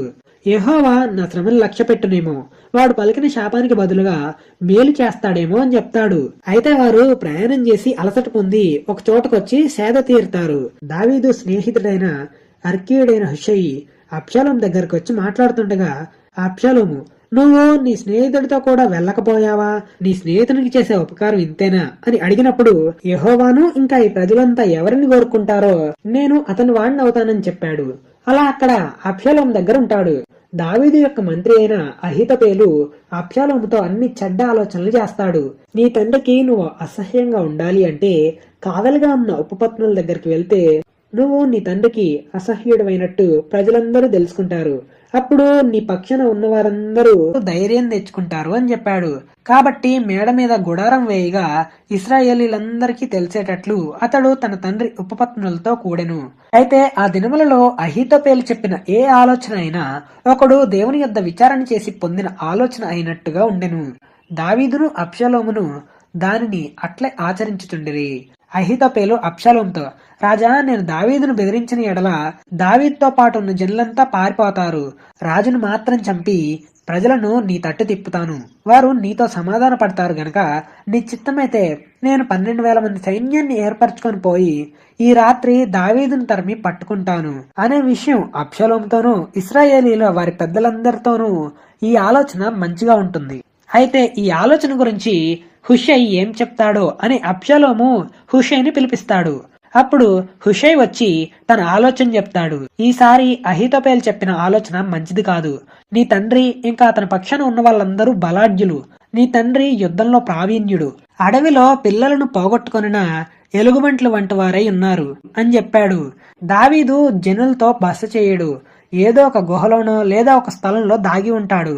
కాబట్టి ఒకవేళ వారితో యుద్ధం చేయడం ప్రారంభిస్తే నీ వారిలో కొందరు ఒకవేళ కూలితే జనాలు చూసి అబ్షాలోము పక్షాన ఉన్నవాళ్ళు ఓడిపోయారని చెప్పుకుంటారు. నీ తండ్రి బలాఢ్యుడని అతని పక్షాన ఉన్న వాళ్ళందరూ ధైర్యవంతులు అని ఇశ్రాయేలీలందరికీ తెలుసు. కాబట్టి నా ఆలోచన ఏంటంటే దాను నుండి బెయర్షెబా వరకు సముద్రపు ఇసుక రేణువులంత ఇశ్రాయేలీలందరినీ నలుదిశల నుంచి నీ యొద్ద సమకూర్చి నువ్వు స్వయంగా యుద్ధానికి వెళ్ళాలి. అప్పుడు మనకి ఏదో ఒక స్థలంలో కనపడతాడు. అప్పుడు అతని మీద పడమని, నేల మీద మంచు ఎలా పడుతుందో మనం అతని మీద పడితే అతని పక్షాన ఉన్న వారిలో ఎవరూ తప్పించుకోలేరు. ఒకవేళ దావీదు ఒక పట్టణంలోనికి వస్తే ఇశ్రాయేలీలు ఆ పట్టణానికి త్రాళ్లు వేసుకుని వచ్చి ఒక చిన్న రాయి అక్కడ కనపడకుండా దానిని నదిలోకి లాగుదురు అని చెప్పగా అబ్షాలోముతో సహా అందరికీ అహీతోపెలు యొక్క ఆలోచన కంటే హుషై ఆలోచన మంచిగా ఉండెను. అయితే హుషై ఈ విషయం యాజకులైన సాదోకుతోనూ అబ్యాతారుతోనూ చెప్పగా, మీరు త్వరపడి వర్తమానం దావీదుకు పంపించమని చెప్తాడు. పనికత్తె ద్వారా ఈ విషయం యోనాతానుకి అహిమయస్సుకు ఎన్రోగేలు అనే ప్రాంతంలో నిల్చొని ఉండగా పనికత్తె చెప్తుంది. వారు వచ్చి దావీదుకు చెప్తారు ఈ సమాచారం. అలా వారు దావీదు ఉన్న ప్రాంతానికి ప్రయాణం చేస్తుండగా అబ్షాలోం పనివాడు చూసి అబ్షాలోముకి చెప్తాడు. అప్పుడు వారు వేగంగా వెళ్లి బహూరీము అనే ప్రాంతంలో ఒకరి ఇంటికి చేరారు. అతని ఇంటి ముందు ఒక బావిలో దాగి ఉంటారు. అయితే ఆ ఇంటి ఇల్లాలు తెలివిగా ఒక ముతకగుడ్డ తెచ్చి బావి మీద పరిచి దానిపై గోధుమ పిండి ఆరపోసింది. కాబట్టి వాళ్ళు దాగిన సంగతి ఎవరికీ తెలియలేదు. అప్పుడు అబ్షాలోం సేవకులు ఆ ఇంటికి వచ్చి ఆమెను అడుగుతారు. ఈ అహిమయస్సు యోనాతాను ఎక్కడున్నారని అడగగా వారు ఏరు దాటిపోయారని చెప్తుంది. అయితే ఆ సేవకులు ఏరు దాటి వెళ్లి వెతుకుతారు, కానీ వాళ్ళు ఎక్కడా కనపడకపోవడంతో తిరిగి యెరూషలేముకు వస్తారు. యోనాతాను అహిమయస్సు బావిలో నుండి బయటికి వచ్చి దావీదు దగ్గరకు వచ్చి అహీతోపెలు ఆలోచన గురించి చెప్పి రాత్రి సమయంలో దావీదు ఇంకా అతని దగ్గర ఉన్న వారందరినీ యోర్దాను నదిని దాటిస్తారు. అలా దావీదుతో ఉన్న వారంతా రాత్రంతా యోర్దాను నదిని దాటుతారు. అహీతోపెలు తాను చెప్పిన ఆలోచన జరగకపోవడంతో గాడిదకు గంత కట్టి ఎక్కి తన ఊరనున్న తన ఇంటికి పోయి తన ఇల్లు చక్క పెట్టుకొని ఊరు వేసుకొని చనిపోయాడు. జనులు అతని తండ్రి సమాధిలో అతన్ని పాతిపెట్టారు. అయితే దావీదు మహానయిము అనే ప్రాంతానికి రాగా అబ్షాలోమును ఇశ్రాయేలీలందరూ యోర్దాను నది దాటి వస్తారు. అబ్షాలోము యోవాబుకు బదులుగా అమాషాను సైన్యాధిపతిగా నియమిస్తాడు. అబ్షాలోము ఇంకా ఇశ్రాయేలీలందరూ గిలాదు దేశంలో దిగారు. దావీదు మహానయిమునకు వచ్చినప్పుడు నాహాషు కుమారుడైన షోబియా, అమ్మియేలు కుమారుడైన మాకీరు, గిలాదు వాడైన బర్జిల్లయిము అరణ్యంలో దావీదు ఇంకా అతని జనులకు ఆహారం లేదా భోజనం తెస్తారు. దావీదు తన దగ్గరున్న ప్రజలలో అందరినీ లెక్కపెట్టి సహస్రాధిపతులను శతాధిపతులను నిర్ణయించి 3 భాగాలు చేశాడు. యోవాబు చేతి కింద ఒక భాగం, సెరూయా కుమారుడైన అభిషై అను యోవాబు సహోదరుని చేతి కింద ఒక భాగం, అలానే గిత్తీయుడైన ఇత్తయి చేతి కింద ఒక భాగం ఉంచాడు. వారు అబ్షాలోముతో యుద్ధానికి వెళ్తుండగా దావీదును పట్టణంలోనే ఉండమని చెప్పి వెళ్తుండగా అబ్షాలోముపై దయ చూపించండి అని దావీదు యోవాబుకి, అభిషేకి, ఇత్తయితో చెప్తాడు, ఆజ్ఞాపిస్తాడు అధిపతులందరికీ. అయితే దావీదు దగ్గరున్న ప్రజలందరూ 100 కొలది 1000 కొలదిగా బయలుదేరి ఎఫ్రాయిము వనంలో యుద్ధం జరుగుతుండగా ఇశ్రాయేలీలు దావీదు సేవకుల ఎదుట నిలవలేక ఓడిపోయారు. ఆ దినమున అక్కడ 20,000 మంది చనిపోయారు. ఆ రోజున కత్తివాత చేత కూలిన వారి కంటే ఎక్కువ మంది అడవిలో చిక్కుకొని నాశనమయ్యారు. అయితే అబ్షాలోము కంచరగాడిద మీద ఎక్కిపోతున్నాడు. దావీదు సేవకులు అతనికి ఎదురయ్యారు. ఆ కంచరగాడిద ఒక గొప్ప మస్తకి వృక్షం యొక్క చిక్కు కొమ్మల కింద పోయినప్పుడు అతని తల చెట్టుకు తగులుకుంటుంది. అతడు ఆకాశానికి భూమికి మధ్య వేలాడుతుండగా అతని కింద ఉన్న కంచరగాడిద ముందుకు పోయింది. అయితే ఇది చూసిన ఒకడొచ్చి యోవాబు దగ్గరకు వచ్చి అబ్షాలోము చెట్టుకు వేలాడుతున్నాడు అనే విషయం చెప్పగా అందుకు యోవాబు, నువ్వు అతన్ని చంపితే నీకు బహుమానం ఇచ్చేవాడిని అని చెప్తాడు. అప్పుడు ఆ వ్యక్తి, దావీదు రాజు అబ్షాలోమును ముట్టుకోవద్దని ఆజ్ఞ నేను కూడా విన్నాను అని నువ్వు నాకు బహుమానం ఇచ్చినా నేను చంపను. ఒకవేళ అతన్ని చంపితే రాజు సన్నిధిలో నీవే నాకు విరోధి అవుతావని యోవాబుతో చెప్పగా యోవాబు, నువ్వు చేసే వరకు నేను కాచుకొని ఉంటానా అని చెప్పి 3 బాణాలు చేత పట్టుకొని పోయి మస్తకి వృక్షం దగ్గర వేలాడుతున్న అబ్షాలోము ఇంకా ప్రాణాలతో ఉండగానే గుండెకు గురిపెట్టి తన ఆయుధాలు మోసే 10 మంది చుట్టూ చుట్టుకొని ఉండగా అబ్షాలోముని కొట్టి చంపాడు. అప్పుడు యోవాబు ప్రజలతో, ఇక హతం చేసినంత వరకు చాలు అని తిరిగి రండని బాకా ఊదించి ప్రకటన చేయించాడు. ఇశ్రాయేలీలను తరమడానికి వెళ్లిన వారు తిరిగి వచ్చారు. అబ్షాలోము యొక్క కళేబరాలు ఎత్తి అడవిలో ఉన్న పెద్ద గోతిలో పడేసి పెద్ద రాళ్ల కుప్ప దాన్ని పేర్చిన తర్వాత ఇశ్రాయేలీలంతా వారింటికి వెళ్లారు. అబ్షాలోము తాను బతుకున్న సమయంలో తన పేరు నిలపడానికి తనకు కుమారులు లేరని తెలుసుకొని ఒక స్తంభం తెచ్చి దాన్ని లోయలో తన పేరిట నిలవబెట్టాడు. అతడు ఆ స్తంభానికి తన పేరు పెట్టాడు. నేటి వరకు అబ్షాలోము స్తంభం అని దానికి పేరు. సాదోకు కుమారుడైన అహిమయస్సు, నేను పరిగెత్తుకుని పోయి ఈ విషయం దావీదు రాజుతో వర్తమానం అందించనా అని యోవాబుతో చెప్పగా, ఈ రోజు వర్తమానం చెప్పకూడదు, మరి ఒక రోజు చెప్పొచ్చు అని చెప్తాడు. రాజకుమారుడు చనిపోయాడు కదా, కాబట్టి ఈ రోజు వద్దు అని చెప్తాడు. తర్వాత కూషి అనే వ్యక్తిని పిలిచి ఈ వర్తమానం రాజుకు అందించమని చెప్తాడు. కూషి పరిగెత్తుకుని వెళ్తుండగా యోవాబుతో సాదోకు కుమారుడైన అహిమయస్సు కూడా కూషితో వెళ్లాలని మనవి చేయగా యోవాబు రాజు దగ్గరికి వెళ్ళమని సెలవిస్తాడు. అలా ఇద్దరు ఒకరి తర్వాత ఒకరు దావీదు దగ్గరకు వస్తారు. అహిమయస్సు, నేను చూసినప్పుడు యుద్ధంలో అల్లరి జరిగింది అని చెప్తాడు రాజుకి. అంతలో కూషి వచ్చి, ఈ దినమున నీకు శుభవార్త తెచ్చాను అని యెహోవా నీ మీదకి వచ్చిన వాళ్ళందరినీ ఓడించి నీకు న్యాయం తీర్చాడు అని చెప్తాడు. దానికి దావీదు, అబ్షాలోము క్షేమంగా ఉన్నాడా అని అనగా అబ్షాలోము చనిపోయాడని చెప్పగా రాజు బహు కలతపడి పైన ఉన్న గదిలోకి వెళ్లి ఏడుస్తుంటాడు. ఈ సంగతి జనులంతా విన్నారు. అయితే యోవాబు రాజు దగ్గరకు వచ్చి నీ కుటుంబం ప్రాణాలను రక్షించిన నీ సేవకులందరినీ ఈ రోజు సిగ్గుపరిచి నీ స్నేహితుల ఎడల ప్రేమ చూపక నీ శత్రువుల ఎడల ప్రేమ చూయిస్తున్నావు. ఈ రోజు అధిపతులు, సేవకులు ఇష్టలు కారని నీవు కనపరిచితివి. మేమందరం చనిపోయి అబ్షాలోము ఒక్కడే బతికితే నీకు ఇష్టంగా ఉండేదన్నమాట. ఈ రోజు నేను అది తెలుసుకున్నాను. నువ్వు బయటికి రాకుండా ఉంటే ఈ రాత్రి ఒక్కడు కూడా ఉండడు నీ దగ్గర అని యెహోవా నామంలో ప్రమాణం చేసి చెప్తున్నాను అని చెప్తాడు. నీ బాల్యం నుండి నేటి వరకు ప్రాప్తించిన అపాయములన్నిటికంటే అది నీకు కష్టతరంగా ఉంటుంది అని రాజుతో చెప్పగా, రాజు బయటకు ప్రజలను చూడడానికి వస్తాడు. ఇశ్రాయేలీల ప్రజలు ఇలా అనుకుంటున్నారు, మన శత్రువుల చేతుల నుండి, ఫిలిస్తీన్ల చేతుల నుండి మనల్ని విడిపించిన దావీదు రాజు తన కొడుకైన అబ్షాలోముకు భయపడి దేశంలో నుండి పారిపోయాడు. మన మీద మనకు రాజుగా పట్టాభిషేకం చేసిన అబ్షాలోము చనిపోయాడు. కాబట్టి తిరిగి దావీదును తీసుకుని వచ్చి మనం ఏం మాట్లాడలేదు అని అనుకుంటారు. ఈ వార్త దావీదు విని అమాషా దగ్గరికి దూతలను పంపి యోధా వారిని ఇష్టపూర్వకంగా రాజు దగ్గరికి రమ్మని చెప్పమని చెప్తాడు. అమాషా యోధా వారిని రాజు దగ్గరికి ఇష్టపూర్వకంగా తోడుకొని వస్తారు. రాజుని తోడుకొని గిల్గాలుకు వస్తారు. అంతలో షిమీతో పాటు యోధా వాళ్ళు కూడా వస్తారు. అతని యొద్ద 1000 మంది బెన్యామీనీయులు ఉన్నారు. అయితే షిమీ వచ్చి క్షమాపణ కోరగానే దావీదు అతన్ని క్షమిస్తాడు. సౌలు కుటుంబంలోని మెఫీబోషెతు దావీదు రాజు దగ్గరకు వస్తాడు. అప్పుడు దావీదు మెఫీబోషెతుని ఇలా అంటాడు, నువ్వు నాతో పాటు ఎందుకు రాలేదు అని అడుగుతాడు. నేను కుంటివాడను, నేను నీతో పాటు వద్దామని అనుకున్నాను, కానీ నీ దాసుడైన సిబా నన్ను మోసం చేశాడు అని చెప్తాడు. అయితే దావీదు పారిపోయిన దగ్గర నుండి మెఫీబోషెతు సుఖంగా తిరిగి వచ్చి కాళ్ళు కడుక్కోకుండా, గడ్డం కత్తిరించుకోకుండా, బట్టలు ఉతుక్కోకుండా ఉన్నాడు. దావీదు మెఫీబోషెతును సిబాను ఇద్దరిని కలిసి భూమిని పంచుకోమని చెప్తాడు. నువ్వు క్షేమంగా వచ్చావు గనక అతడు అంతా తీసుకోవచ్చు అని మెఫీబోషెతు అంటాడు. దావీదు గిలాదీయుడైన బర్జిల్లయము అనే ఆస్తి గలవాడు ఉండగా దావీదు అతన్ని తనతో పాటు రమ్మనంటాడు. కాని ఆ ముసలివాడు మందదృష్టి కలవాడు కాబట్టి రాడు. కింహమును వెంటబెట్టుకుని యెరూషలేముకు వస్తారు. యోధావారందరూ ఇశ్రాయేలీలలో సగం మంది రాజుతో వస్తారు. యోధావారు ఇంకా ఇశ్రాయేలీల మాటలు కఠినంగా ఉండెను. బెన్యామీనీయుడైన షబయా అనే పనికిమాలిన వాడు ఒకడున్నాడు.